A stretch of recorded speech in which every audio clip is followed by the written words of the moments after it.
നമസ്കാരം. ഞാനിവിടെ സംസാരിക്കാൻ പോകുന്ന വിഷയത്തിന് ഞാൻ ടൈറ്റിൽ കൊടുത്തിരിക്കുന്നത് വെളിച്ചപ്പാടിൻ്റെ ഭാര്യ ഒരു പുനർവായന എന്നാണ്. വെളിച്ചപ്പാടിൻ്റെ ഭാര്യ ഒരു പുനർവായന. പലർക്കും പരിചയമുള്ളൊരു പേരായിരിക്കും വെളിച്ചപ്പാടിൻ്റെ ഭാര്യ. ചിലർക്കെങ്കിലും പരിചയമില്ലാത്തതുണ്ടായിരിക്കും. അപ്പോൾ അവർക്ക് വേണ്ടി ഞാൻ പറയാം. കേരളത്തിലെ യുക്തിവാദി പ്രസ്ഥാനത്തിനെ വളരെ മുന്നോട്ടേക്ക് നയിച്ച ശ്രീ സി രവിചന്ദ്രൻ്റെ ഒരു പ്രഭാഷണമായിരുന്നു വെളിച്ചപ്പാടിൻ്റെ ഭാര്യ. ഇത് 2 ആഴ്ച മുമ്പ് തൃശ്ശൂർ നടന്ന കാണാനുള്ള ഒരു ഭാഗ്യം എനിക്കുണ്ടായി.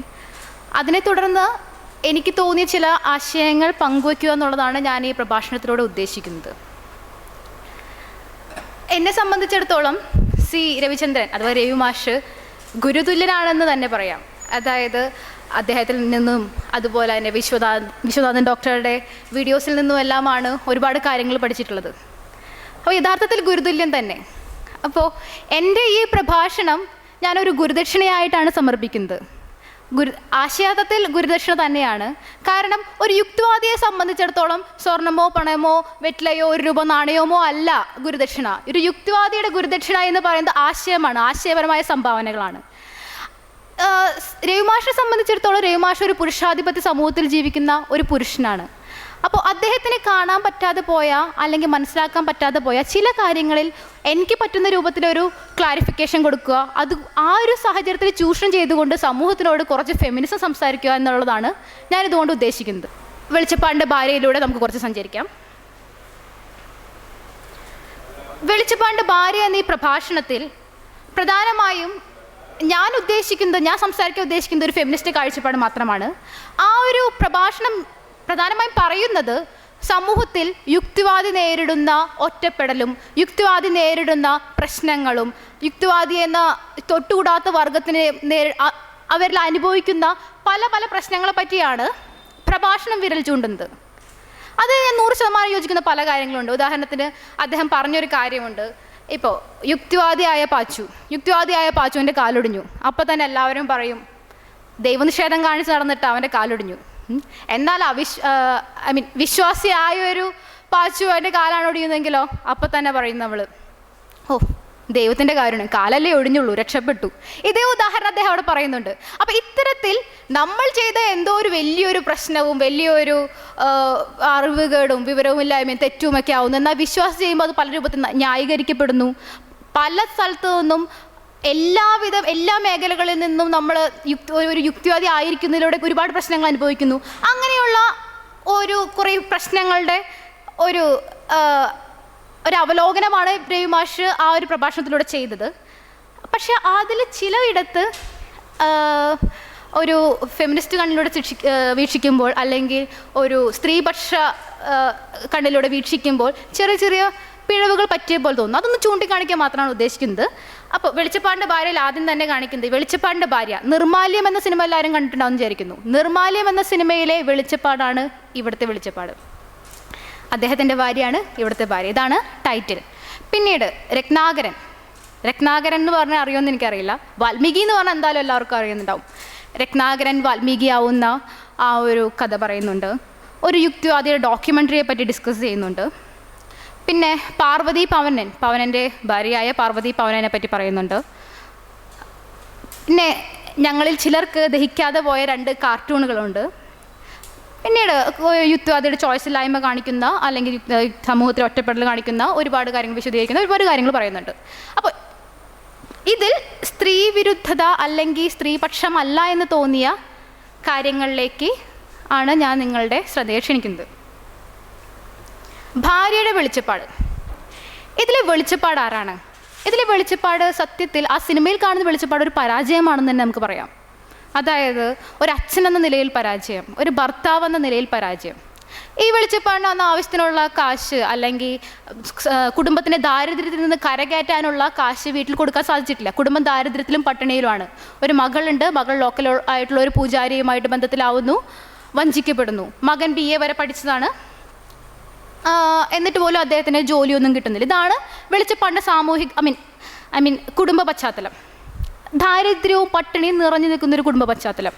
അപ്പോൾ ഇങ്ങനെയുള്ള ഒരു ദിവസം വെളിച്ചപ്പാട് വീട്ടിൽ വരുമ്പോൾ മറ്റൊരു പുരുഷനുമായി ശാരീരിക ബന്ധത്തിൽ ഏർപ്പെടുന്ന ഭാര്യയെ ഇയാൾ കണ്ടെത്തുകയുണ്ടായി. അതിൽ തുടർന്ന് ഇയാൾക്ക് വളരെ മാനസിക വിക്ഷോഭം തോന്നുന്നു. അമ്പലത്തിലേക്ക് പോകുന്നു, ഭഗവതിയുടെ മുമ്പിൽ ഉന്മാദത്തിനായി തുള്ളുന്നു, അതിനുശേഷം സ്വയം വെട്ടിപ്പരിക്കേൽപ്പിച്ച് മരണം വരിക്കുന്നു. ഭഗവതി പഴിചാരി ഏതൊരു വിശ്വാസം ചെയ്യുന്ന പോലെ എല്ലാ തെറ്റുകളും ഭഗവതിയുടേതാണ് എന്നുള്ള പോലെ അങ്ങനെ ആൾ മരണം വരിക്കുന്നു. അപ്പോൾ ഇവിടെ പ്രഭാഷകൻ ഈ വെളിച്ചപ്പാടിൻ്റെ ഭാര്യയെ നിർത്തുന്നത് പ്രതിസ്ഥാനത്താണ്. ഞാൻ നോക്കുമ്പോൾ എനിക്ക് ഭാര്യനെ അല്ല പ്രതിസ്ഥാനത്ത് കാണാൻ കഴിയുന്നത്. പകരം ആ ഭാര്യയുടെ പക്ഷത്ത് നിന്ന് ചിന്തിക്കുമ്പോൾ ഭാര്യ എന്ന് പറഞ്ഞാൽ അവൾ ഒരു തരത്തിലും ഉള്ള തൊഴിൽ പരിശീലനം കിട്ടിയ ഒരാളല്ല. BA വരെ പഠിച്ച മകന് പോലും തൊഴിലില്ല, അത് വേറെ കാര്യം. ഈ ഭാര്യയെ ഭാര്യയുടെ കുടുംബം വളർത്തിയിട്ടുണ്ടാവുക ഭാര്യയാവാൻ വേണ്ടി മാത്രമായിരിക്കും, തൊഴിലെടുക്കാൻ വേണ്ടിയല്ല. അതായിരുന്നില്ല അന്നത്തെ സാമൂഹിക പശ്ചാത്തലം. ഇന്നും വലിയ മാറ്റമൊന്നും വന്നിട്ടില്ല, ചെറിയ മാറ്റങ്ങളെ വന്നിട്ടുള്ളൂ. അപ്പോൾ ഇവർക്ക് തൊഴിലെടുക്കാനുള്ള ഒരു അവസരമില്ല. മക്കളും അവരും പട്ടിണിയാണ് കിടക്കുന്നത്. അപ്പോൾ ആ സന്ദർഭത്തിൽ ഒരു മണി ലെൻഡറുമായി ശരീരം പങ്കുവയ്ക്കുക എന്നുള്ളത് അവിടെ വലിയ നീതികേടൊന്നും എനിക്ക് കാണാൻ സാധിക്കുന്നില്ല. കൂടാതെ നീതികേടെന്ന് പറയാൻ ഇപ്പോൾ ദാരിദ്ര്യമില്ലെങ്കിൽ പോലും അവളുടെ ശരീരം അവളുടേത് മാത്രമാണ്. അതിലേക്ക് ഞാൻ കടക്കുന്നില്ല. അപ്പോൾ അവിടെ പ്രതിസ്ഥാനത്ത് നിർത്തേണ്ടത് ഭാര്യയായിരുന്നില്ല, പകരം സാമൂഹിക വ്യവസ്ഥിതിയെയാണ്. തൊഴിലില്ലായ്മയുള്ള സ്ത്രീയെ പണം സമ്പാദിക്കുന്ന ആളായി വളർത്താൻ സാധിക്കാതിരുന്ന സാമൂഹിക വ്യവസ്ഥിതിയാണ് നമ്മൾ പ്രതി ചേർക്കേണ്ടത്, ഒരിക്കലും ഭാര്യയെ ആയിരുന്നില്ല. പിന്നെ യുക്തിവാദിയുടെ ഡോക്യുമെൻ്ററി ഞാൻ പറഞ്ഞു, പി സുമനൻ എന്ന് പറഞ്ഞ ഒരു യുക്തിവാദിയെ പറ്റിയുള്ള ഒരു ഡോക്യുമെൻ്ററി കാണിക്കുന്നുണ്ട്. ഏതൊരു വ്യക്തി അധിഷ്ഠിത ഡോക്യുമെൻ്ററിയെയും പോലെ വ്യക്തിയെ വളരെ പുകഴ്ത്തി അങ്ങറ്റത്തെത്തിക്കുന്ന ഒരു ഡോക്യുമെൻ്ററി ആയിരുന്നു അതും. അപ്പോൾ അവസാനം ഭാര്യയോട് ചോദിക്കുന്നു, എന്താണ് സുമനൻ്റെ പ്രവർത്തനങ്ങളെ പറ്റിയുള്ള അഭിപ്രായം? ഭാര്യ പറയുന്നു, എനിക്ക് താല്പര്യമില്ല. അപ്പോൾ തന്നെ സുമനൻ തിരുത്തുന്നു, അല്ല അത് ആൾക്ക് പേടിയായിട്ടാണ്. അപ്പോൾ ഭാര്യ പിന്നെയും അല്ല എനിക്ക് താല്പര്യമില്ലാഞ്ഞിട്ടാണ്. അപ്പോൾ ഈ ഒരു എക്സാമ്പിൾ കാണിച്ചുകൊണ്ട് ഈ സുമനൻ എന്ന് പറഞ്ഞ യുക്തിവാദിക്കുണ്ടായ നാണക്കേടും മറ്റുമാണ് പ്രഭാഷകൻ ഇവിടെ പറയുന്നത്. ആ നാണക്കേട് എന്ന് പറയുന്നത് ഭാര്യയുടെ അഭിപ്രായ സ്വാതന്ത്ര്യത്തിനെ ചോദ്യം ചെയ്തുകൊണ്ടാണ് നമ്മൾ പറയുന്നതും കൂടി ആലോചിക്കണം. അതായത് ഇന്നത്തെ സമൂഹത്തിൽ ഇപ്പോഴും ഭർത്താവിൻ്റെ അഭിപ്രായം തന്നെ പറയുന്നതാണ് കൂടുതൽ ഭാര്യമാരും പലപ്പോഴും. അപ്പോൾ അവിടെ സ്വന്തമായി വിരുദ്ധാഭിപ്രായമുണ്ടെങ്കിൽ അത് പറയാൻ ധൈര്യം കാണിച്ച ആ സ്ത്രീക്ക് കൈയടിക്കുകയാണ് വേണ്ടത്. ഒരിക്കലും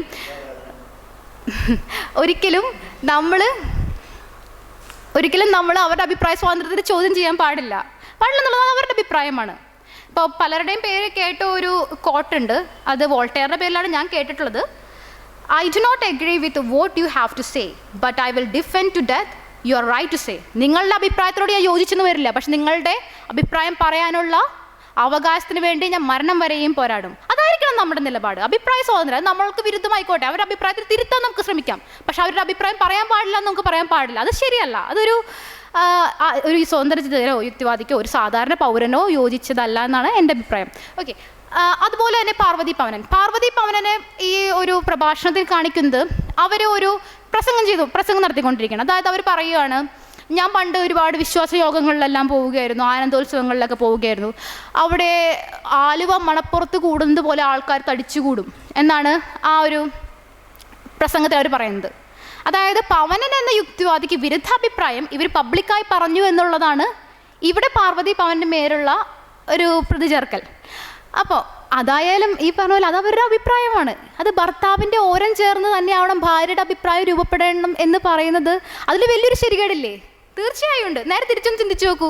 ഈ ഭർത്താവ് എന്ന് പറയുന്ന ആൾ ഒരു വിശ്വാസിയും ഭാര്യ എന്ന് പറയുന്ന ആൾ യുക്തിവാദിയാണ്. അവരെ യുക്തിവാദം പ്രചരിപ്പിക്കാനായിട്ട് സമ്മതിക്കുന്നില്ല, അവരുടെ അഭിപ്രായം പറയാൻ സമ്മതിക്കില്ല. നമ്മളൊക്കെ ഭയങ്കരമായിട്ടങ്ങ് തീർച്ചയായും പ്രതികരിക്കുന്നതാണ് എനിക്ക് തോന്നുന്നത്. അപ്പോൾ വിശ്വാസമോ യുക്തിവാദമോ ആയിക്കോട്ടെ, അഭിപ്രായ സ്വാതന്ത്ര്യമാണ് അല്ലേ? അപ്പോൾ ഇത്രയാണ് ആ ഒരു 3 കാര്യങ്ങളെ പറ്റി പറയാനുള്ളത്. പിന്നെ ഒരു 2 കാർട്ടൂണുകൾ കാണിക്കുകയുണ്ടായി. അതിലൊന്ന് husband is honey when he gives money. അതിനോടൊപ്പം ചേർത്തിരിക്കുന്ന കാർട്ടൂൺ ഞാനൊന്ന് വായിക്കാം. ഒരു മദ്യവ്യാപാരിനെ പോലെ തോന്നുന്ന ഒരാൾ വഴിയിലേക്ക് ഇറങ്ങി നടന്നു പോവുകയാണ്. അതായത് അയാൾ മറ്റേ ഗോൾഡൻ ചെയിൻ ഇട്ടിട്ടുണ്ട്, കയ്യിൽ സംഭവമുണ്ട്, കൂളിംഗ് ഗ്ലാസ് ഒക്കെ വെച്ചിട്ടുണ്ട്. ഭാര്യ പുറത്തിറങ്ങിയിരിക്കുന്നു.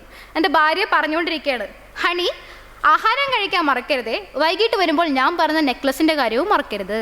അപ്പോൾ വഴിയിലിരുന്ന ഒരാൾ വാർത്ത വായിക്കുകയാണ്, മദ്യദുരന്തം, ആശുപത്രിയിൽ പ്രവേശിച്ചവർ മരിച്ചു. ഓക്കെ. അപ്പോൾ ഇതിൻ്റെ ടൈറ്റിൽ തന്നെ husband is honey when he gives money. ഈ ടൈറ്റിൽ നമ്മൾ ചുമ്മാ ഗൂഗിളിൽ സെർച്ച് ചെയ്താലും 100 കണക്കിന് മീംസ് കാണാൻ പറ്റും. ഇവിടെ ഒരു ജനറലൈസിങ് നടന്നിട്ടുണ്ട്, ഒരു വലിയ സ്ത്രീവിരുദ്ധത പറഞ്ഞിട്ടുണ്ട്, ഒട്ടും ദഹിക്കാൻ പറ്റാത്ത യാതൊരു വിധത്തിലും യാതൊരു തരത്തിലുള്ള ജസ്റ്റിഫിക്കേഷനും കണ്ടെത്താൻ കഴിയാതിരുന്നൊരു കാർട്ടൂണാണിത്. പണം കൊടുക്കുന്ന ഭർത്താവ് മാത്രം സ്നേഹിക്കപ്പെടുന്നുള്ളൂ, പണം കൊടുക്കുന്ന ഭർത്താവിനെയാണ് സ്ത്രീകൾക്ക് താല്പര്യം, പണത്തിന്മേലാണ് സ്ത്രീയുടെ കണ്ണിരിക്കുന്നത് എന്ന പോലെയുള്ള ഒരു പറഞ്ഞു വയ്ക്കൽ ഇവിടെ ഉണ്ടായിട്ടുണ്ട്. അതുപോലെ തന്നെ അടുത്തൊരു cartoon, wife is cute when she is mute.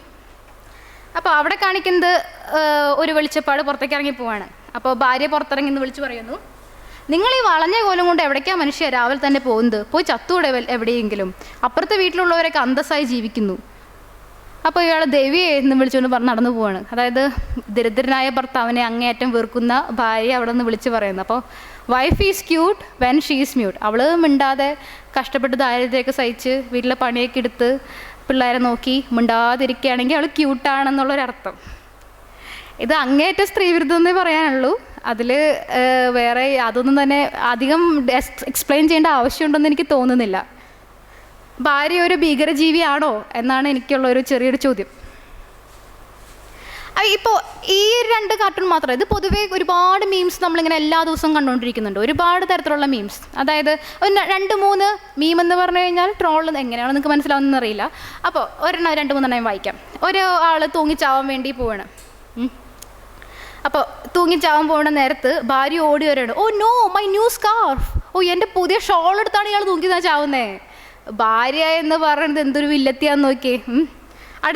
അടുത്തൊരു മീം, ഒരു 3-4 ആയുധങ്ങളൊക്കെ ആയിട്ട് ഭാര്യ കാത്തിരിക്കുകയാണ്. ഒന്ന് ചട്ടുകം, ടു ബി ലേറ്റ്, മറ്റൊരു ചപ്പാത്തിക്കോല്, to be drunk, lipstick marks, അടുത്തൊരു തോക്കായി.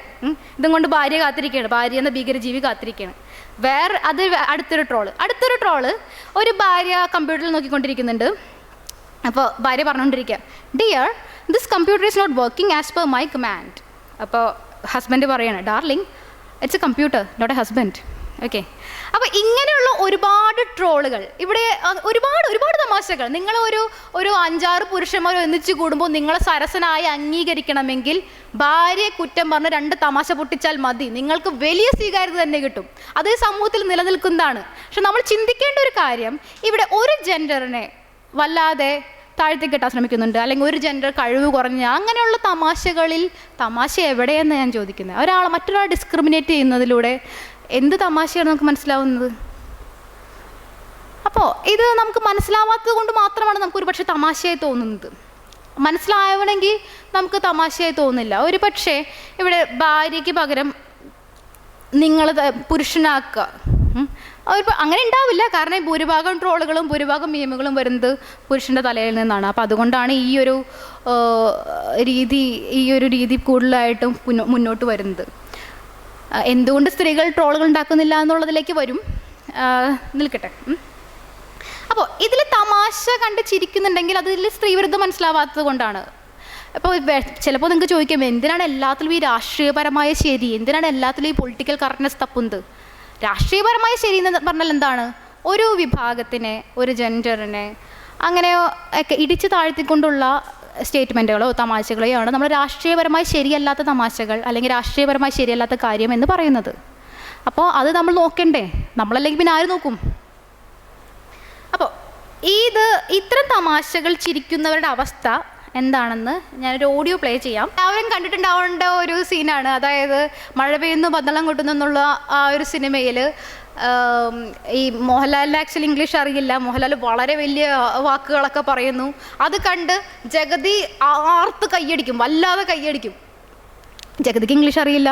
ഇംഗ്ലീഷ് അറിയുന്ന ഒരാളെ സംബന്ധിച്ചിടത്തോളം അത് ആളുടെ വിവരക്കേടാണെന്ന് തോന്നുന്നത്. പക്ഷേ ജഗതിക്ക് ഇത് ആവേശം തോന്നി ഞങ്ങൾ കൈയടിക്കണം. ഇതുപോലെയാണ് ചില തമാശകൾ കാണുമ്പോൾ നമ്മൾ ചിരിക്കുന്നത്. അതിൽ സ്ത്രീവിരുദ്ധം മനസ്സിലാവാതെ നമ്മളങ്ങോട്ട് കൈയടിക്കും. പക്ഷെ അത് മനസ്സിലായി അവർക്ക് ഒരിക്കലും ചിരിക്കാൻ പറ്റില്ല. അപ്പോൾ സ്ത്രീവിരുദ്ധത എന്ന് പറഞ്ഞു കഴിഞ്ഞാൽ എനിക്ക് ഉപമിക്കാൻ തോന്നുന്നത് വെള്ളത്തിൽ കിടക്കുന്ന ഒരു മീനിനെ പോലെയാണ്. അതായത് പുരുഷാധിപത്യ സമൂഹത്തിലെ പുരുഷനെ സംബന്ധിച്ചിടത്തോളം ആ സമൂഹത്തിലെ സ്ത്രീവിരുദ്ധത വെള്ളത്തിൽ കിടക്കുന്നൊരു മീനിന് വെള്ളത്തിൻ്റെ സാന്നിധ്യം മനസ്സിലാവാത്ത പോലെയാണ്. അത്രമാത്രം അന്തർലീനമാണ്. അത് ആണുങ്ങളിലും പെണ്ണുങ്ങളിലും ലാംഗ്വേജിലും സിനിമയിലും എല്ലായിടത്തും സ്ത്രീവിരുദ്ധതയുണ്ട്. ഇതിപ്പോൾ ഒരു പെണ്ണൊരിക്കലും സ്ത്രീവിരുദ്ധ പറയുന്നൊന്നുമില്ല. പെണ്ണുങ്ങളും സ്ത്രീവിരുദ്ധ പറയാം, ആണുങ്ങളും സ്ത്രീവിരുദ്ധ പറയാം. അത് മാക്സിമം കുറച്ചു കൊണ്ടുവരാനേ നമുക്ക് പറ്റൂ.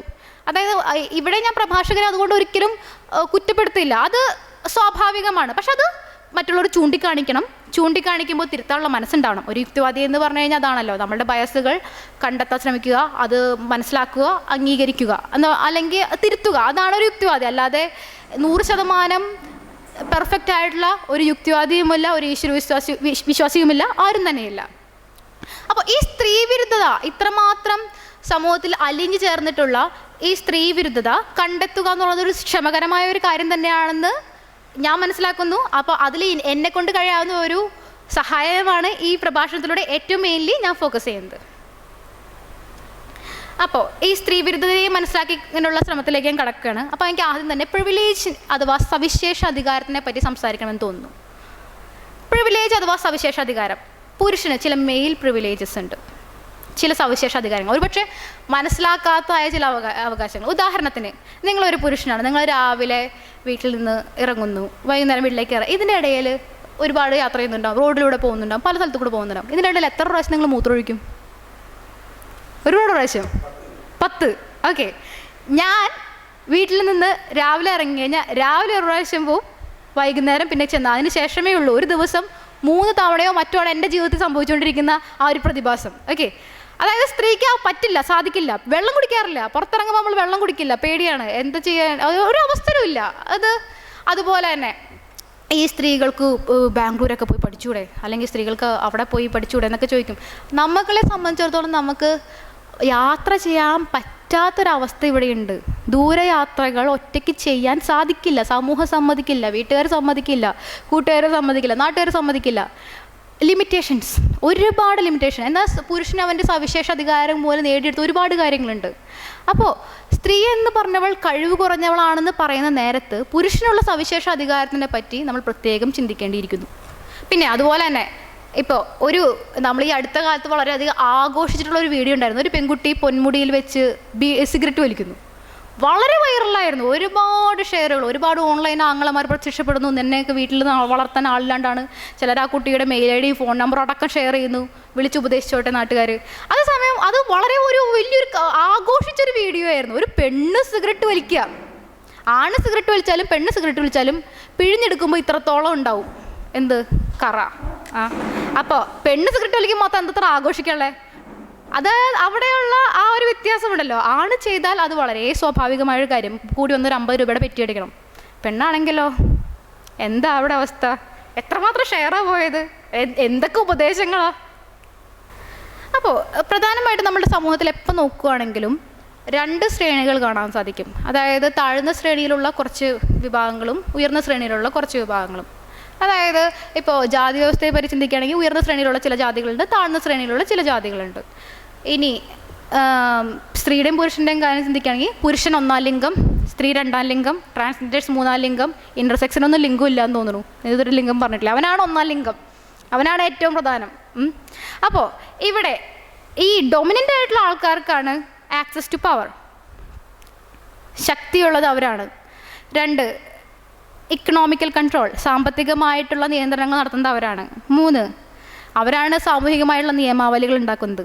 നമ്മുടെ സമൂഹത്തിലെ ഭൂരിപക്ഷ നിയമാവലികളും ഉണ്ടാക്കിയിട്ടുള്ളത് പുരുഷന്മാരാണ്. പുരുഷ കേന്ദ്രീകൃതമായിട്ടുള്ള ഒരു വ്യവസ്ഥിതിയാണ് ഇവിടുത്തെ നിയമാവലികൾ ഉണ്ടാക്കുന്നത്. തട്ടം വിടൂ പെണ്ണേ, തട്ടവിടാത്തവരെയൊക്കെ തട്ടവിടിക്കുക എന്നൊക്കെ പറഞ്ഞു കഴിഞ്ഞാൽ ഇവിടുത്തെ ഏറ്റവും സാമൂഹിക പ്രസക്തിയുള്ള ആൾക്കാരാണ്. തട്ടമിട്ടില്ല എന്നുണ്ടെങ്കിൽ സമൂഹം മുഴുവൻ നശിച്ചു പോകുമല്ലോ. അങ്ങനെ ഒരുപാട് കാര്യങ്ങൾ, അതായത് ചില കാര്യങ്ങൾ, ചില നിയമങ്ങൾ അവർക്ക് വേണ്ടി ഇവർക്ക് വേണ്ടി ഉണ്ടാക്കുന്നത് ഈ ഡോമിനൻ്റ് ക്ലാസ്സിലുള്ള ആൾക്കാരാണ്. അതുകൊണ്ട് ഇവർ സവിശേഷ അധികാരമുള്ളവരായിരിക്കും. എന്നാൽ ഈ സബോർഡിനേറ്റ് ആയിട്ടുള്ള ടാർഗറ്റ് ആയിട്ടുള്ള ആൾക്കാർ അവർ ഡിസഡ്വാൻറ്റേജസ് ആയിരിക്കും, കാറ്റഗറൈസ്ഡ് ആയിരിക്കും. അതായത് കാറ്റഗറൈസ്ഡ് ആയിരിക്കും, ഡിഫറൻഷ്യൽ ട്രീറ്റ്മെൻറ്റ്, വിവേചനപരമായിട്ടുള്ള ട്രീറ്റ്മെൻ്റ് ആയിരിക്കും അവർക്ക് കിട്ടിക്കൊണ്ടിരിക്കുന്നത്. Lack of power and influence, സ്വാധീനക്കുറവും ശക്തിക്കുറവുമുള്ളവരുമായിരിക്കും. അതായത് ഡിഫറൻഷ്യൽ ട്രീറ്റ്മെൻറ്റിനെ പറ്റിയാണ് എനിക്ക് കൂടുതൽ സംസാരിക്കാനുള്ളത്. കാരണം ഒരു വീടെടുക്കാം, പെൺകുട്ടിയെ നമ്മൾ പാചകം പഠിപ്പിക്കും, പെൺകുട്ടി പാചകം പഠിക്കണം, പെൺകുട്ടി അത് ചെയ്യണം, നാളെ വേറെ വീട്ടിലേക്ക് പോകാനുള്ള ആളാണ്, നാളെ വേറൊരു വീട്ടിലേക്ക് കെട്ടിച്ചുട്ടാൽ നീ എന്ത് ചെയ്യും? അതാണ് എപ്പോഴും ഏറ്റവും വലിയ ചോദ്യം. നീ ഇങ്ങനെയാണ് ഇവിടെ മുട്ടക്കറി ഉണ്ടാക്കുന്നതെങ്കിൽ നാളെ ഒരു വീട്ടിലേക്ക് കെട്ടിച്ചുടാനുള്ളതല്ലേ നിനക്ക് എന്തെങ്കിലും അറിയോ? അതാണ് ഏറ്റവും വലിയ ചോദ്യം.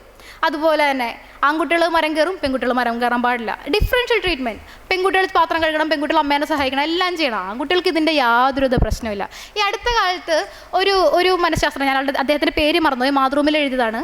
ആളുടെ അടുത്തൊരു കേസ് വന്നു. അതായത് ആൺകുട്ടിയും പെൺകുട്ടിയാണ്. ഈ ആൺകുട്ടി പെൺകുട്ടിയെ എപ്പോഴും വല്ലാതെ ഉപദ്രവിക്കും, വല്ലാതെ ക്രൂരമായിട്ടൊക്കെ ഉപദ്രവിക്കും. ചിലടത്ത് കത്തിക്കെടുത്ത് കുത്തുന്നൊക്കെ പറയുന്നു. അപ്പോൾ ഇയാൾ ആൺകുട്ടിയോട് സംസാരിക്കാൻ തീരുമാനിച്ചു, എന്താണ് മോനെ ഇങ്ങനെ ഉപദ്രവിക്കണേ? അപ്പോൾ അവന് പറയാൻ കുറേ കാരണം, ചേച്ചി എനിക്ക് വെള്ളം എടുത്ത് തരില്ല, ചേച്ചി എനിക്ക് ബുക്കിൽ ഹോംവർക്ക് ചെയ്ത് തരില്ല, അങ്ങനെ കുറേ കാര്യങ്ങൾ. അപ്പോൾ ഇയാൾ തിരിച്ചു ചോദിച്ചു, അല്ല മോനത് തിരിച്ച് ചേച്ചിക്ക് ചെയ്ത് കൊടുക്കാറുണ്ടോ? അപ്പോഴാണ് കുട്ടി ആദ്യമായി ഈ ചോദ്യം കേൾക്കുന്നത് തന്നെ. അവനെ സംബന്ധിച്ചിടത്തോളം അവൻ്റെ മനസ്സിലുള്ളത് ചേച്ചി ഇതെല്ലാം അവന് ചെയ്തു കൊടുക്കേണ്ട ആളാണ്. ചേച്ചി ചെയ്തു കൊടുക്കാണ്ടിരിക്കുമ്പോൾ അവനാകെ ദേഷ്യം വരുന്നു. അപ്പോൾ ഓരോരുത്തരുടെ ക്യാരക്ടർ വ്യത്യാസമായിരിക്കും. ചിലപ്പോൾ കുറച്ചുകൂടി അക്രമോത്സുത ഉള്ള ആളുകളായിരിക്കും. അപ്പോൾ ഇവൻ വല്ലാതെ ഉപദ്രവിക്കുന്നു. ഇവനെ സംബന്ധിച്ചിടത്തോളം ആ ചേച്ചിയുടെ ഡ്യൂട്ടിയാണ്, ചേച്ചി ചെയ്യുന്നില്ല, അപ്പോൾ ചേച്ചിനെ എനിക്ക് ഉപദ്രവിക്കാം. അതാണ് അവന് വീട്ടിൽ നിന്ന് കിട്ടിയിട്ടുള്ള പാഠം. അപ്പോൾ ഇങ്ങനെ ഒരു വിവേചനപരമായ പെരുമാറ്റമാണ് എല്ലായിടത്തും, പ്രത്യേകിച്ച് കുടുംബങ്ങളെ, സമൂഹത്തിൻ്റെ ഏറ്റവും ചെറിയ യൂണിറ്റ് ആയിട്ടുള്ള കുടുംബങ്ങളിൽ സ്ത്രീകൾക്ക് കിട്ടിക്കൊണ്ടിരിക്കുന്നത്. ഇനി ഈ പ്രശ്നങ്ങളൊക്കെ അതിജീവിച്ച് ഏതെങ്കിലുമൊക്കെ സ്ത്രീകൾ പുറത്തു വരികയെന്ന് വിചാരിക്കും, അവരെ അടിച്ചമർത്താനുള്ള കുറേ സപ്രഷൻ ടെക്നിക്സ് നമ്മുടെ സമൂഹത്തിൻ്റെ കയ്യിലുണ്ട്. നമ്മുടെ സമൂഹത്തിൻ്റെ ഇത് ആണ് പെണ്ണെന്നില്ല, ആണുങ്ങൾ മാത്രം അടിച്ചമർത്തുന്നില്ല, പെണ്ണുങ്ങളും ഉൾപ്പെടെ. ഇപ്പോൾ ഈ വീട്ടിലുള്ള ഈ പഠിപ്പിക്കലൊക്കെ ഉണ്ടല്ലോ, അതായത് നീ അവിടെ ഇരിക്കണം, നീ ഇരുന്ന് കല്ല് കളിച്ചോ, അവൻ മരം കയറി കളിച്ചോട്ടെ, അങ്ങനെയുള്ള, അല്ലെങ്കിൽ നീ ഇന്ന സമയത്ത് വീട്ടിലെത്തണം, അവൻ നേരം വൈകിയാലും കുഴപ്പമില്ല എന്നുള്ള ഈ കാര്യങ്ങൾ പഠിപ്പിക്കുന്നത് കൂടുതൽ അമ്മമാരായിരിക്കും മുന്നിൽ. പാട്രിയാർക്കിയുടെ ഒരു വലിയ സംരക്ഷകർ സ്ത്രീകൾ തന്നെയാണ്. കാരണം ആ ഒരു മാനസികാവസ്ഥ രൂപപ്പെട്ടത് കാലഘട്ടങ്ങളിലൂടെയാണ്.